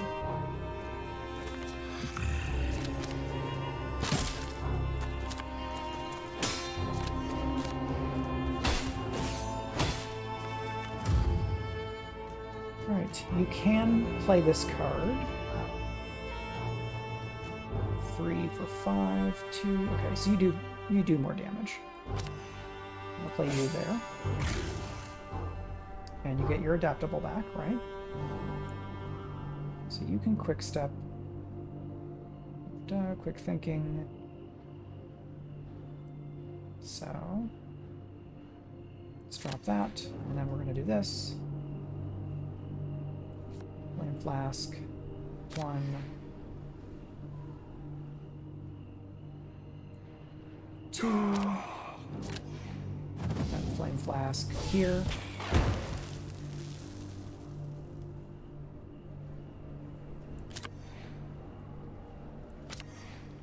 Okay.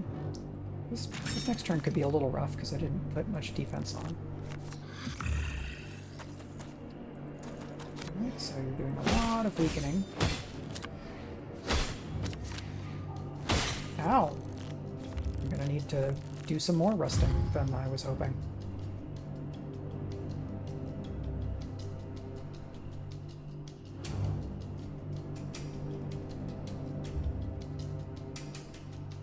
Okay. This got tougher faster than I thought it would.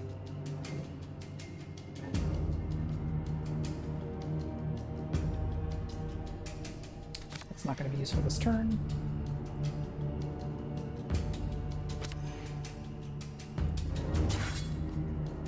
You're going to go over here and do some damage.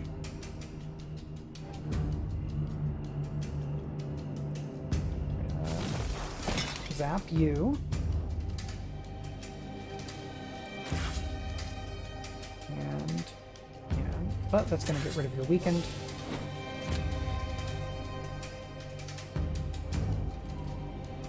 And let's see. Yeah, I can't use that this turn. Yep, let's just give everybody a bunch of defense. I guess you must have been defenseless or something. So you should have been able to get defense. Did not go my way. Alright, you're gonna go over here.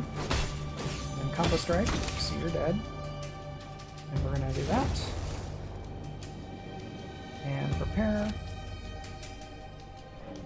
And you cannot use that, so we're gonna discard that. And then we're going to play that Husk Bear. So we've got our summon wall. We're going to move all the way over there. Here's the thing. Bam. So that's going to be an injury for Thea, and everybody is very low on health.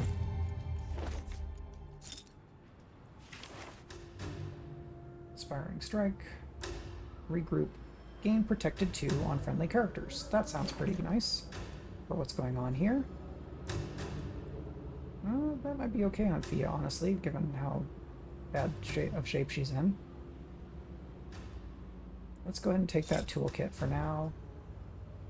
And some herbs.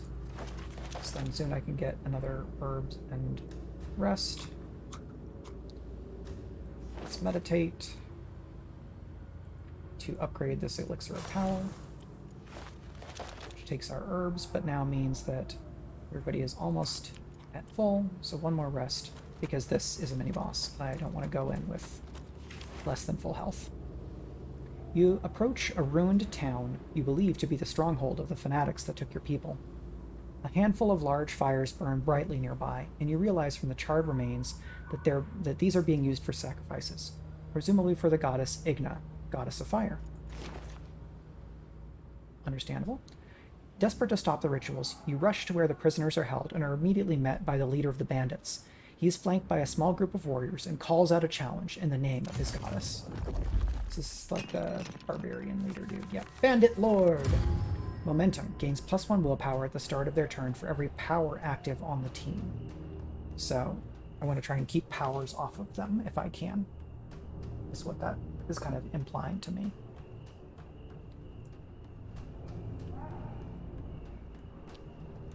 Dun, dun, dun. So let's do a bunch of that. You're going to move here. It's fine. It's a bummer. We're going to give you that. You're going to move to here. And then you're going to do that to steal a power from you. And we're gonna, let's see, if I take that power, then I can't play the husk. So let's play the husk. And then you'll play this next turn.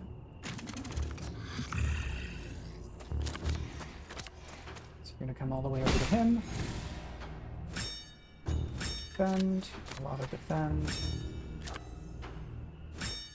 So he's inspired everybody. But then he left. Okay. So first, let's go there. And let's give encourage. Let's march so that you can come up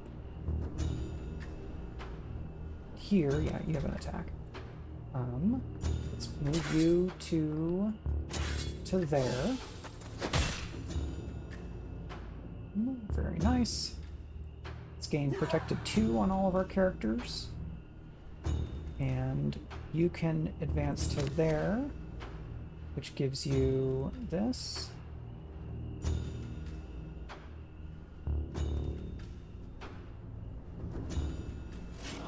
That Inspiring Strike, which is free, and then 2 combo strikes. 1, 2, and then let's discard that to bash 5 plus 2 combo strikes. This combo strike is very good, and I can't play this, so let's go ahead and discard it so that we can finish off the Bandit Lord. So now all of their bonuses from the Bandit Lord disappear, and these folks are really defended for this turn. This husk will probably get got, but that's fine.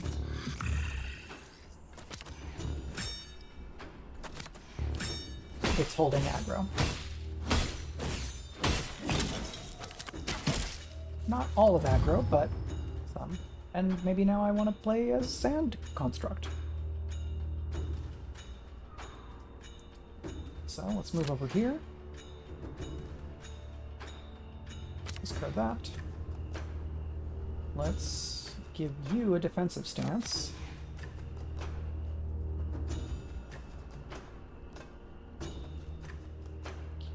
And then move here.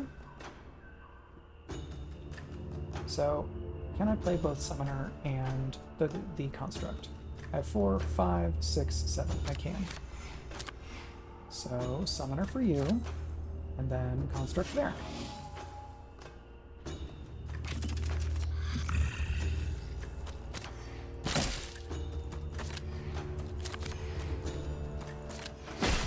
And they're focusing down on him. Ooh, yikes. Beep. How about, what if we just left? Yeah, like, departed. No longer there, thank you, please.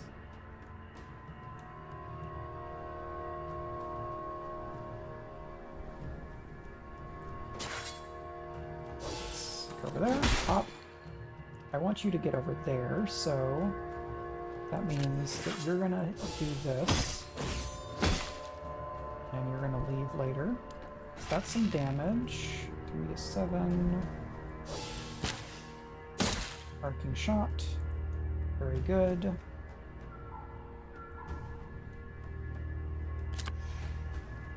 Put that there. And we'll discard that for some defense. We're going to prevent you from her from taking a lot of combo attacks. Attack my grubs, that's totally fine.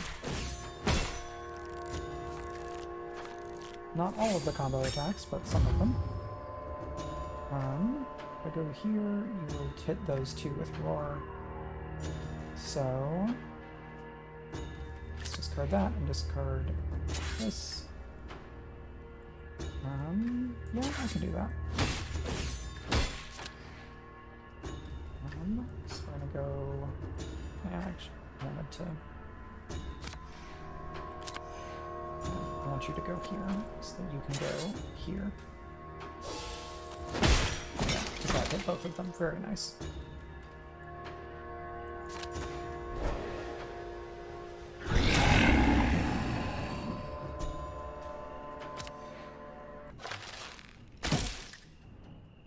Good.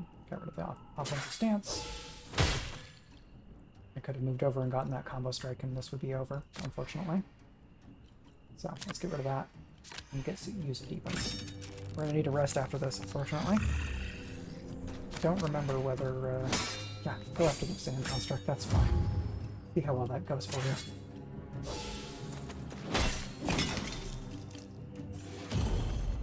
Yep, very injured.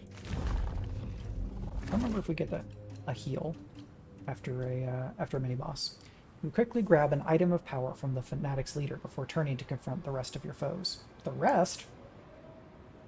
See how that goes. Plotting. Gaining defense is pretty good.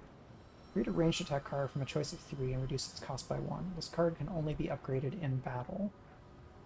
Okay.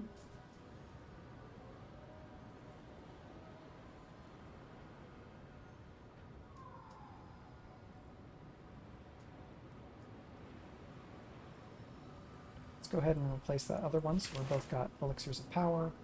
Let's take all that stuff. Let's go ahead and do some level ups. Inspire can become free. Ranged attack 2, the next non-single out card that would be played on the target that would be discarded and returned to its owner's hand after use. That's actually pretty rad, pretty great. So let's do that instead of Inspire. Let's give you a level up. Wrath. Exert melee attack 3 on all enemies within 2 spaces. Okay, yeah, Swarm Aspect is, I think, what we want here. Let's give that instead of Roar. Because it's another power, and it benefits the summons, and we already have several summons. Ooh, looks like there's another boss fight right now? Beep. Suddenly, the pyres surrounding you flare up like the sun itself, with great arcs of coronal fire jumping between them. A humanoid figure, maybe 3 or 4 times your height, steps from one of the pyres and looks around, taking in its new surroundings. Many of the fanatics fall to their knees, crying out, "Igna!" as loud as they can. Their chants briefly turn to screams and then fall silent as the figure strides from the camp, incinerating anyone and anything it passes near to. Okay, we don't have to fight Igna. Whew. This creature, whether it is the goddess Igna or not, cannot be left to roam the Glasslands.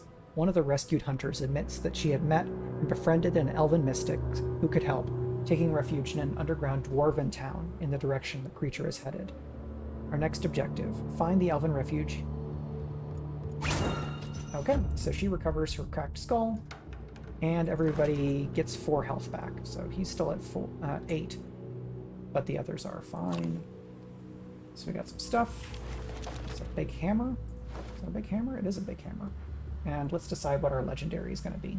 So we can have the Elven Stalker's Chain. Armor 4, every time you move more than 2 spaces, gain +1 damage for the rest of the turn, which could be pretty good. The Dragon Scale Shield. Block, Iron Taunt, and Impenetrable Will. All melee attacks deal 1 extra damage for every 4 defense, So this is really about making this character a tank.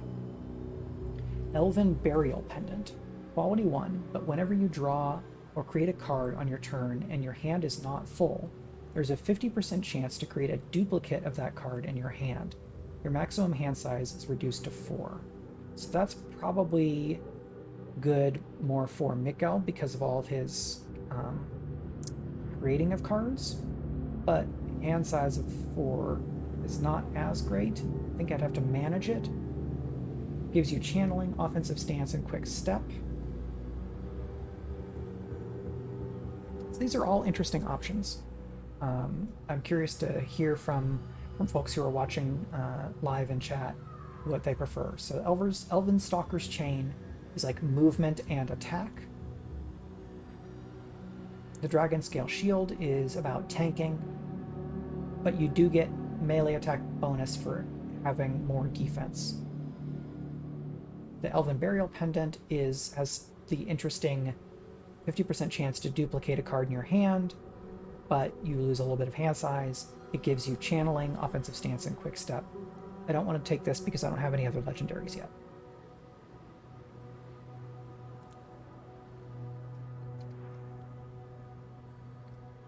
I'm leaning toward one of these. I've already used each of them before, which would make me interested to try to make the Burial Pendant work, but it seems like what is good about it is very contingent on a lot of factors, and I think at this point in the run, I want something that's just going to be a nice, clear bonus. Armor 3, Armor 4, melee attacks. Right, well, if there are no other votes, I'm going to go with the Dragon Scale Shield. In 3, 2, 1. Boop, boop, boop, boop, boop, boop. Shield. Alright, shield for her. Very tanky. And let's give this to you here. Blow to the head and clash. Well, maybe I want that on... Maybe I do want that on because it's the same thing but better. Yeah. Okay, now you can go to somebody else. No, you can't. Okay, let's give that to you. And that would be fine. Get lots and lots of tanking. Maybe I... Can you be worn? You can be worn. Here. You have so little armor. I want to change that. Okay, so the next objective is there. Let's loop this way for now. That's mostly a battle. This is probably mostly a shop. And there's some mercenaries coming after me. You enter the remains of a human settlement that has been taken over by ratlings. A few guards are blocking the path ahead and spot you and demand a toll. I mean, we want to sell things. Ah, they want a bribe. Okay, go away. Go up here. We do get this thing first. An especially bad Aurora storm has left this area pockmarked with craters, and one has opened up into a vast sinkhole. You know, like you do. I live in Baltimore, I know how this is.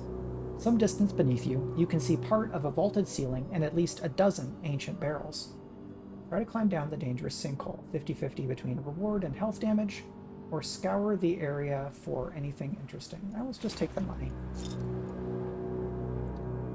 Unfortunately, a ratling was caught in the storm, and we get their loot. Alright, so this enemy is probably going to find me. Yep.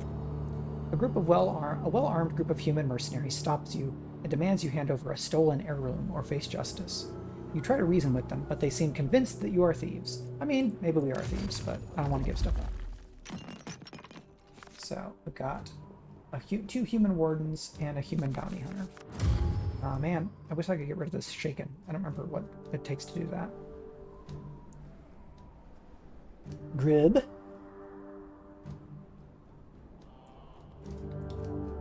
Let's go here. And discard that for some defense. Let's discard all of that. Guess I can do that. So then I get adaptable, and then I play a grub, and then I play a husk, and that. So I've got some summons out, but no extra defense on Miguel here. Does he take damage? He does take some damage.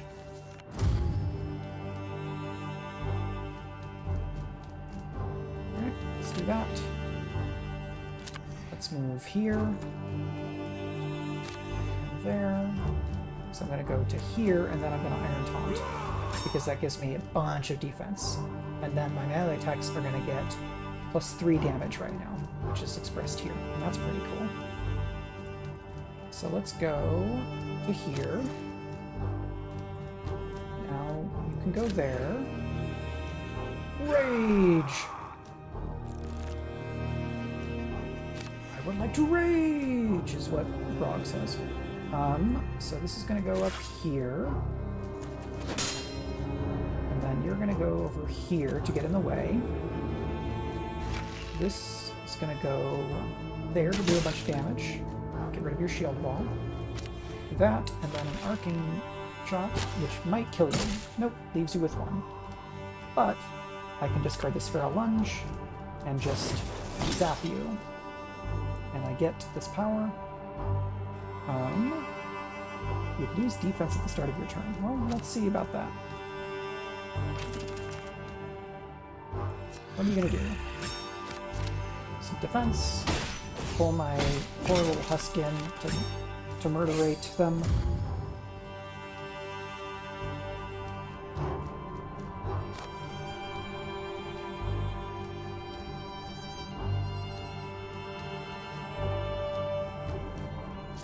Discard that. Let's gain protected on everybody.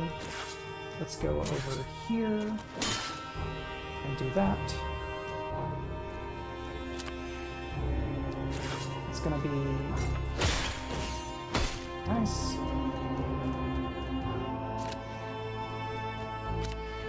Can I would have to hit my own friend for 1 to 3. That's acceptable because it might kill that one. Yep. Alright. It's not gonna do a whole lot for you, my friend. Worm aspect.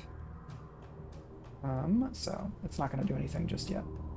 Can I get the 5? Would that be fun? I'm gonna discard because I want to give you an attack. No? Okay. Why don't you upgrade that? So you're gonna move to here. You can discard that. That costs 4. And then you can exert to play this. So everybody gets a bonus. And then you're going to go over here. Pop. And then you can get 2 combo strikes. Very nice.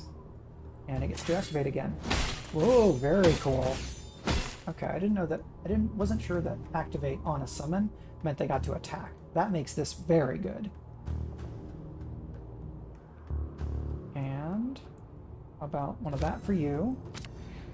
And some quick thinking. And then we create a card, and we create another card, and we create a card when we create a card.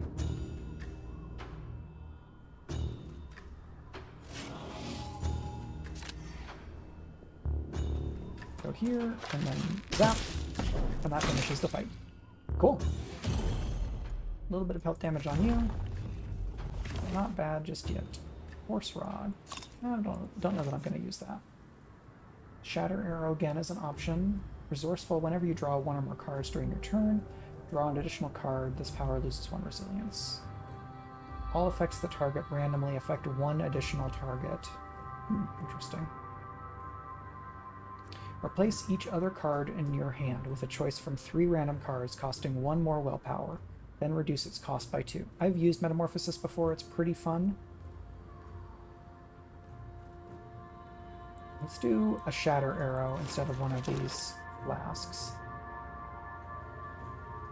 Okay. I'm going to want to rest very soon, so I'm looking for chose poorly. Except this isn't a fight. Alright, so I can just go shop. Just pretend that there wasn't a fight there. Everything is fine. We're all fine. And let's get rid of that. Running shot. Heavy breastplate. Spiked shield. I'm not going to use that because we've got the legendary. I do think I want to use running shot here. I'm going to use that to replace the other thing because mobility for him is good. I don't want to get bogged down. Now let's rest. Upgrade.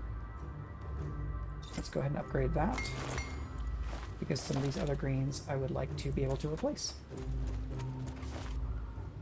You come across the ruins of a living world town and an armed group of human settlers looking to make a livable settlement from the ruins.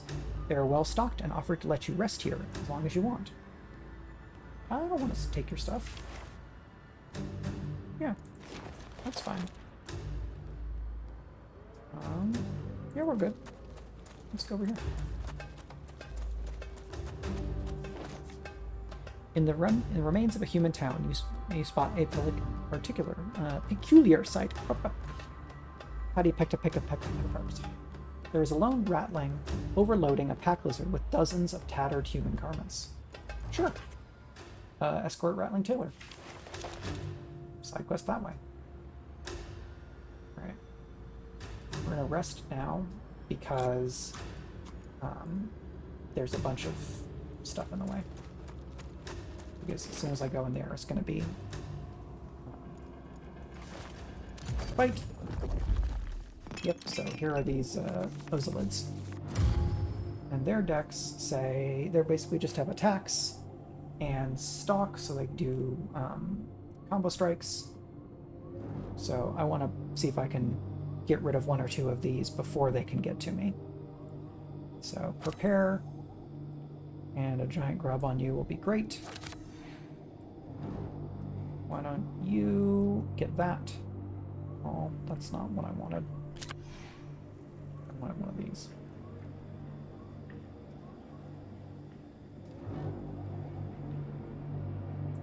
Sure.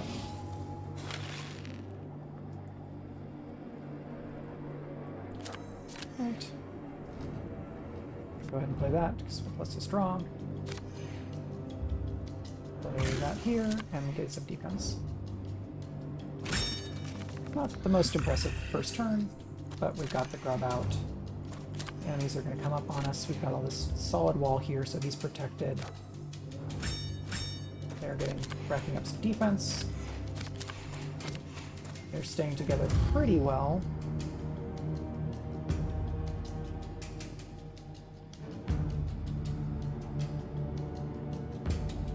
So I want to move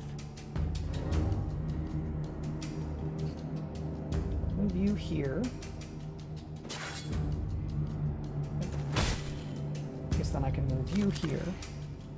And then that lets me move here and shoot somebody.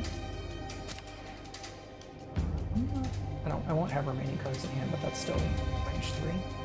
Let's get protected, which includes my grub, very nice. And do that to zap you. And I can do this. And you will be dead. Get you some defense. Get you some defense. Right. Stalking, back to back. Defense for you. They're all gonna gang up on my beautiful grub child. Summoner for you, so now you get damage bonus. Don't need that. Let's go ahead and use this one.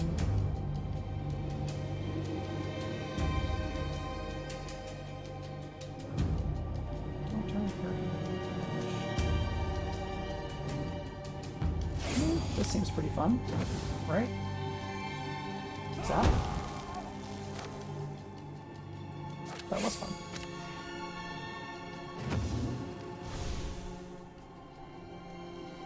Next non-singled out card, discarded if used to its owner's hand instead of use. Okay. So, that's a ranged attack. Let's go here. Gets rid of that offensive stance, which is good. You're going to move away. And then we're going to use 2 damage on you. Let's do that. Kill that one. And then give you some defense.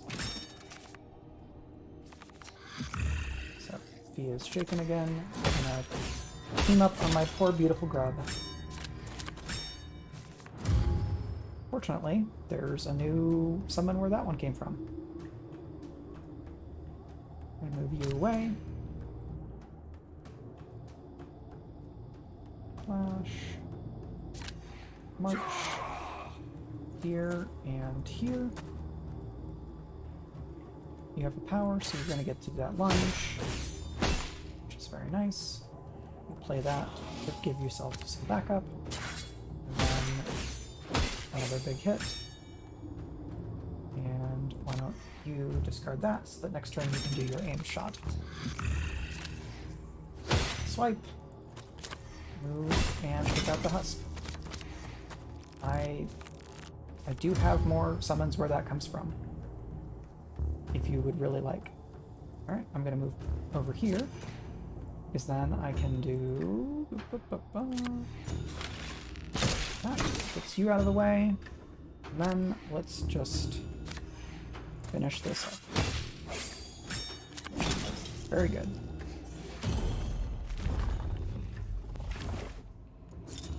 Alright, I've forgotten to take a break, so I'm going to do this level up, and then I'm going to take just a minute to get up and stretch and use the restroom, and then we'll play for another half an hour, or maybe a bit more. Each attack 3, Frenzy Potion.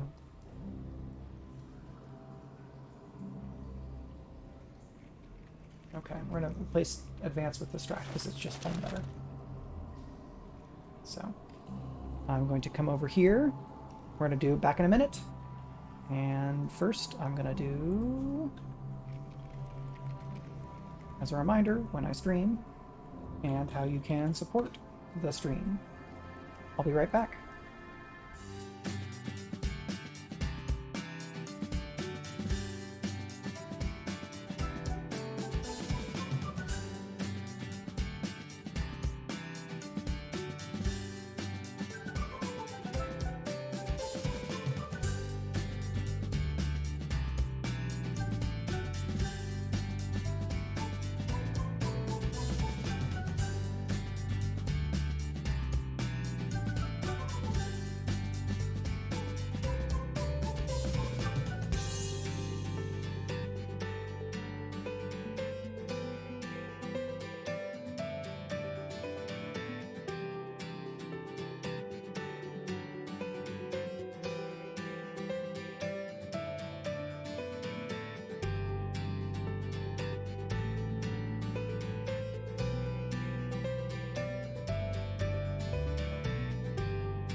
And we're back.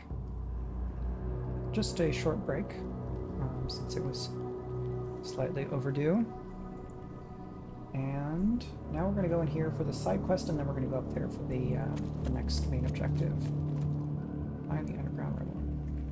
Does this say what level we're supposed to be? Recommended levels 4 to 6. Okay. What level are we? 5, 4, 4. Alright, so we need a little bit, probably a little bit more. We go this way? So this is how we go? Yeah. You reach the hometown of your rattling companion. Your guide takes you inside and introduces you to her partner, who is busy carving up the carcass of one of the couple's lizards. You know, livestock, like you do. Escort Rattling Tailor. So, let's give you a level up. Gnawing insects. Stampede. That sounds like some summon options. What's this? Exert. Activate all friendly characters. Okay. That should include summons. Gnawing insects. Magic attack 3 on enemies in target area. If this attack deals damage, the next time you exert this turn, do not discard a power. That's pretty cool.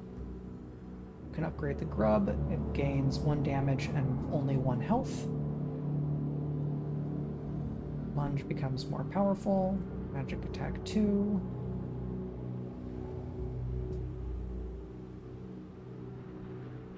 Alright, I keep forgetting about his empower thing, because it's just kind of a passive that makes the first of anything that he does better. Alright, I think we're just going to upgrade adaptable, because it makes it cheaper and it makes it more likely that I'll use it. And that is all done, and then we get dried lizard meat as a reward. Plus some stuff that I will then sell, because it's not what I'm looking for. 90 for that is a bit much for right now. I do wish I could get rid of that weakness card that she has. So let's go ahead and take that and see if maybe we can do it when we rest. Okay, you are probably a battle. You are also probably a battle. Okay, it's basically the same. So we'll go to one of these things and then rest after we do the thing. You approach 2 gigantic rocks. One is upright and the other has toppled over, covered in scorch marks. A young, slightly bumbling human emerges from the crevice, begins to speak. Thanks for coming by. Apologies if I missed your note before you headed out. Good luck on the edits and kiddo time. Oh, sorry, focused writing and edits. I completely misread. Good luck. And now we pick through the remains of the tower. Strength potion, broken vessel, and an earthen staff. That seems pretty cool. Let's see what we can do here. You can't get the strength potion, but you can get this vessel, which I think we should. Earthen staff. Are you? Is that what I did? Who has the thing? Oh, okay, it's this one. Yeah, that's good. Stone project, earthen staff. Why don't we give that to you here instead of this wooden club? Yeah, that sounds good. And you cannot get this. You can get it, however. It's not. You're not the most likely person to get that, but let's go ahead and use it. Meditate. I cannot forget this card, which is what I want to do. For her. You deck. Yeah.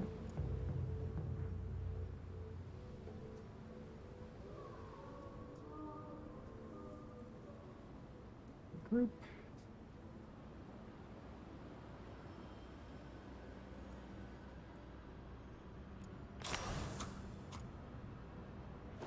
Right, and we are good for now, so let's go that way. Some charred mystics over there.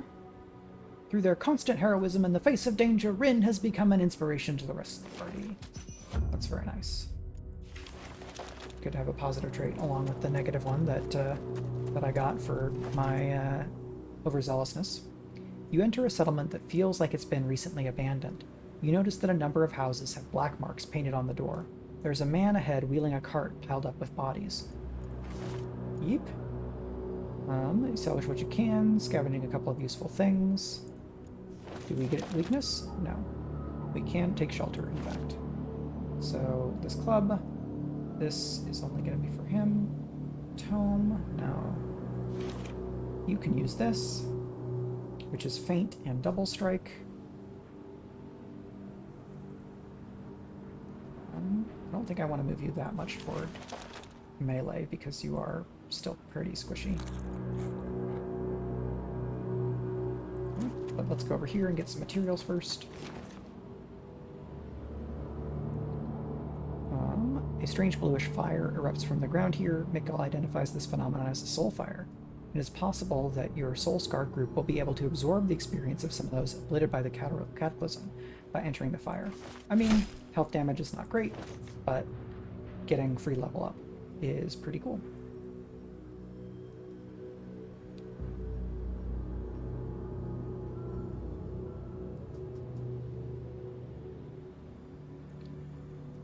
Let's get an inspiring strike instead of a normal strike. These folks have all taken damage, so I want to find some place to rest before we fight this next mini-boss. You come across a clump of rocks with some hardened, spiny vines jutting out of the ground. A single decomposing ratling can be seen trapped. So we tried to do this before. So another injury for her, unfortunately. But we get an Elven longbow and mithril dust, which is pretty cool. You can have this, this. So lots of ranged attacking for you. Let's go over here and heal up. We're just here to shop. Don't mind me.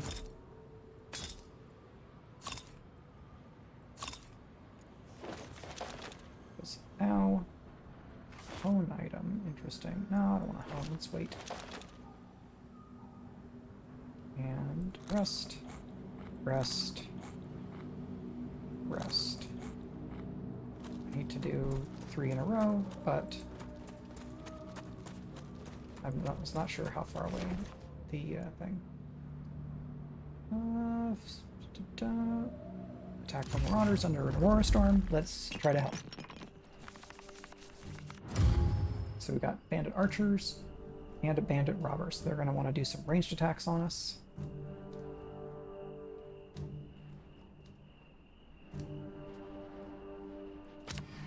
So then I play this, and then you're going to go here and get this, and we're going to do that.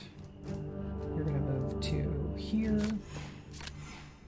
and we're going to go there, and then you're going to play the big grub friend there, and then you're going to get your adaptable back. And you get 8 defense because of the shield wall, or because of the impenetrable defense. Very nice.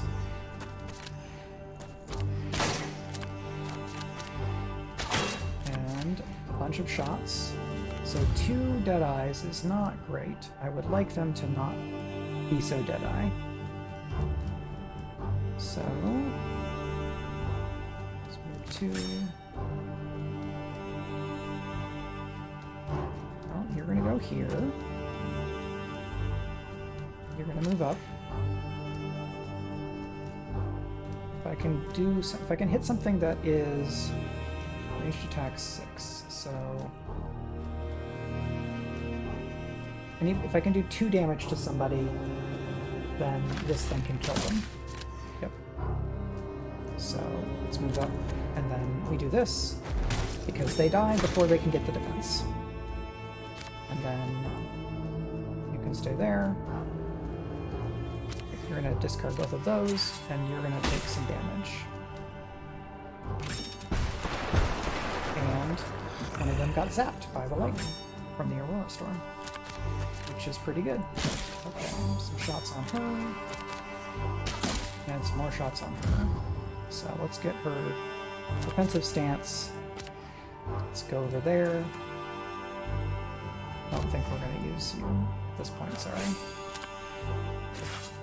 Can you get to that enemy? No, but you can. Combo strike, and then take you out, and then you get a free exert.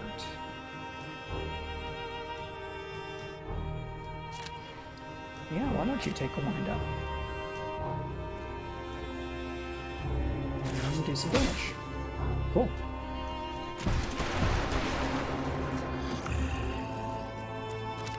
Move. Go away. They do some shooting. Nasty shot on him, unfortunately, because he's just not that beefy. Okay. And then...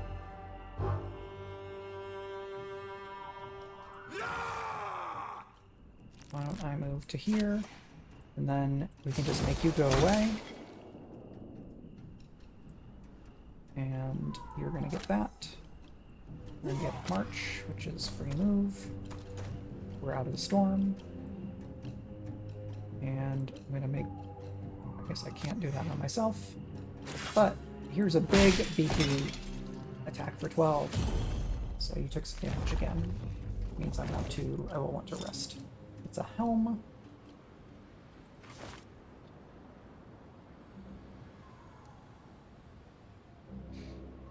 Okay, back to back seems good.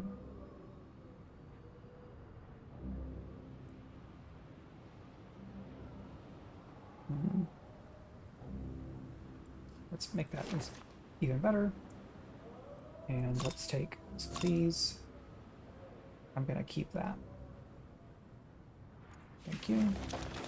Why don't you get that helmet? You have armor 4. It's just that you get beat up on a lot. Shopping. Nope. Cannot spare the obsidian to pay somebody's debt. Alright, that's gonna have to be enough for now.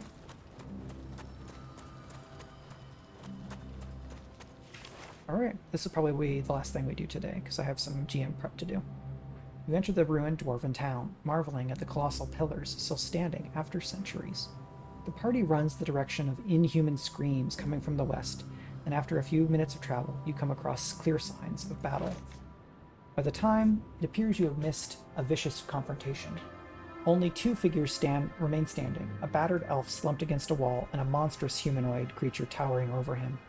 The creature walks on 4 of its spidery appendages, human feet gliding a few inches above the ground. It hears your approach and quickly turns to face the group. This will be a Fury?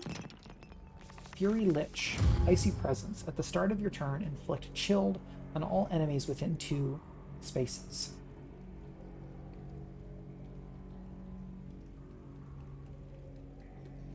Alright, so let's move here. Let's get some defense. Let's draw. Let's get some powers.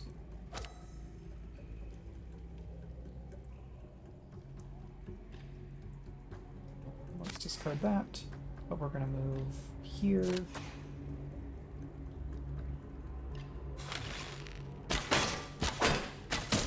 So free extra shots. Sort of power. Stealth, interesting. Yeah, let's do the Burrowing Barb. So this says, do ranged attack 3, then shuffle this card into the target's deck. When this card is drawn, return it to your hand. So it takes up a spot in their deck, and I get to reuse it.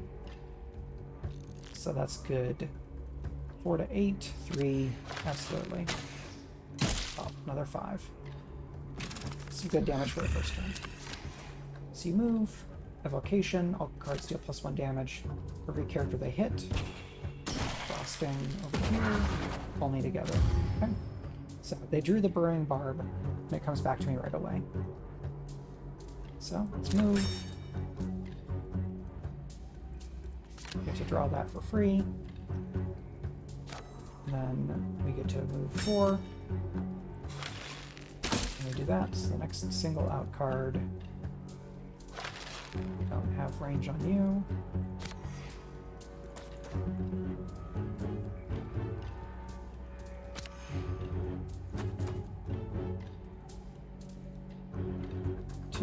3, 4, 5. I can't quite get there, so let's go ahead and use that, because then it comes back into my deck. 2, 3, 4, 5. Now I can actually play the same one. Nope, because that will use up one of those things. So you're gonna get chilled. Yep. Chilled and moved away. Now some chill starts to accumulate on the rest of the group.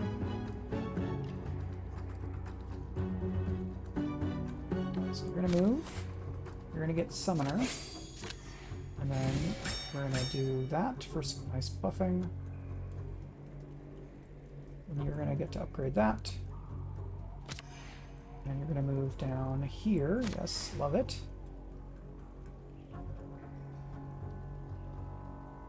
So this is 8. If they're exposed, you do extra damage. I'm gonna move here. I'm gonna do that to move you close, and I get a bonus. I'm gonna do that, and I'm gonna get Skulk. I'm gonna move over here, and then I'm gonna do this for the loop. And then you're gonna come over here, and you do your 4, and you get a combo strike. Nice. That gets rid of your powers. So these folks are both gonna freeze, get chilled. Yikes. Okay, that was a lot more damage all at once than I thought. But you can just get all the way over there and do some damage.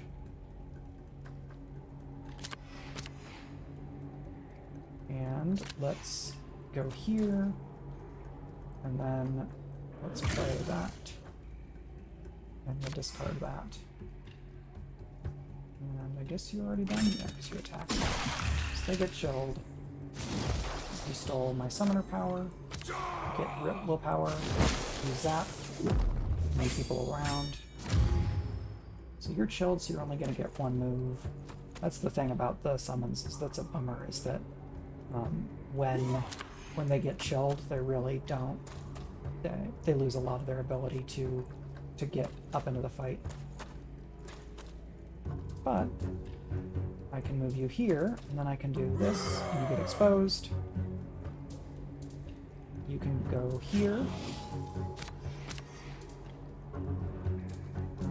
Yeah, I think. Oh, let's have. No, you already moved, so that's worth it because I got a lot of defense out of it. So you're probably gonna let you move this way.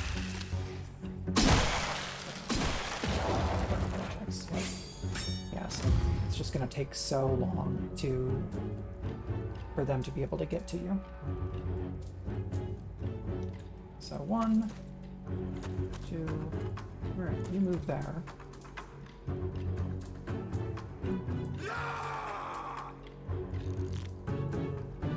Okay, you get to do that. And then I play that. I play this. You get to move. You get, yeah, you're chilled. So we're moving 1. Defense. Defense. Chill down here. And you run away. You get some defense. Right, if I can get you to the point where you can shoot, then we can do some of that. Protected is good. Ranged attacks.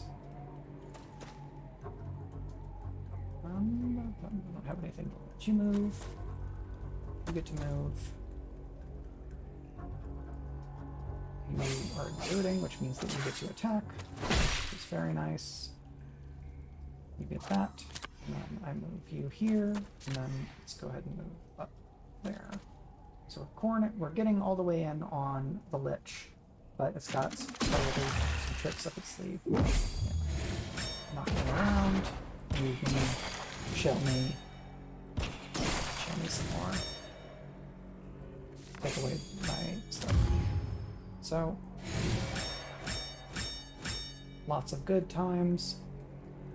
Let's have you get to there, march. Everybody's moving. You can't get up there. Everybody draws. Taunt moves you in there. So So you're going to take that damage, and now you don't have enough health. Oh no, because I've... Oh well, that's a bummer. But maybe you can come up. Yeah, I could have done that more elegantly, but that did it. Cracked skull for Mikal. Legendary upgrade item. Some nice leather armor, a cleaver, and some level ups. When you draw one more cards during your turn, draw an additional card. This card loses 1 resilience.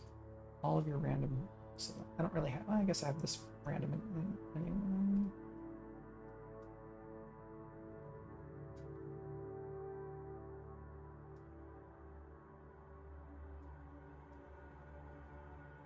Alright, I'm gaining damage cards, so let's do that. Swarm Host. 1 summon, deal 3 magic damage to all adjacent enemies. That seems pretty cool, but I have to get up there.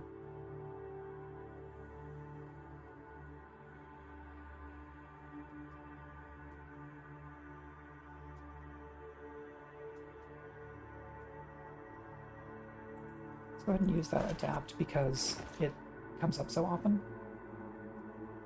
Dreadfly. +1 movement and ignores characters and obstacles while moving. That's interesting.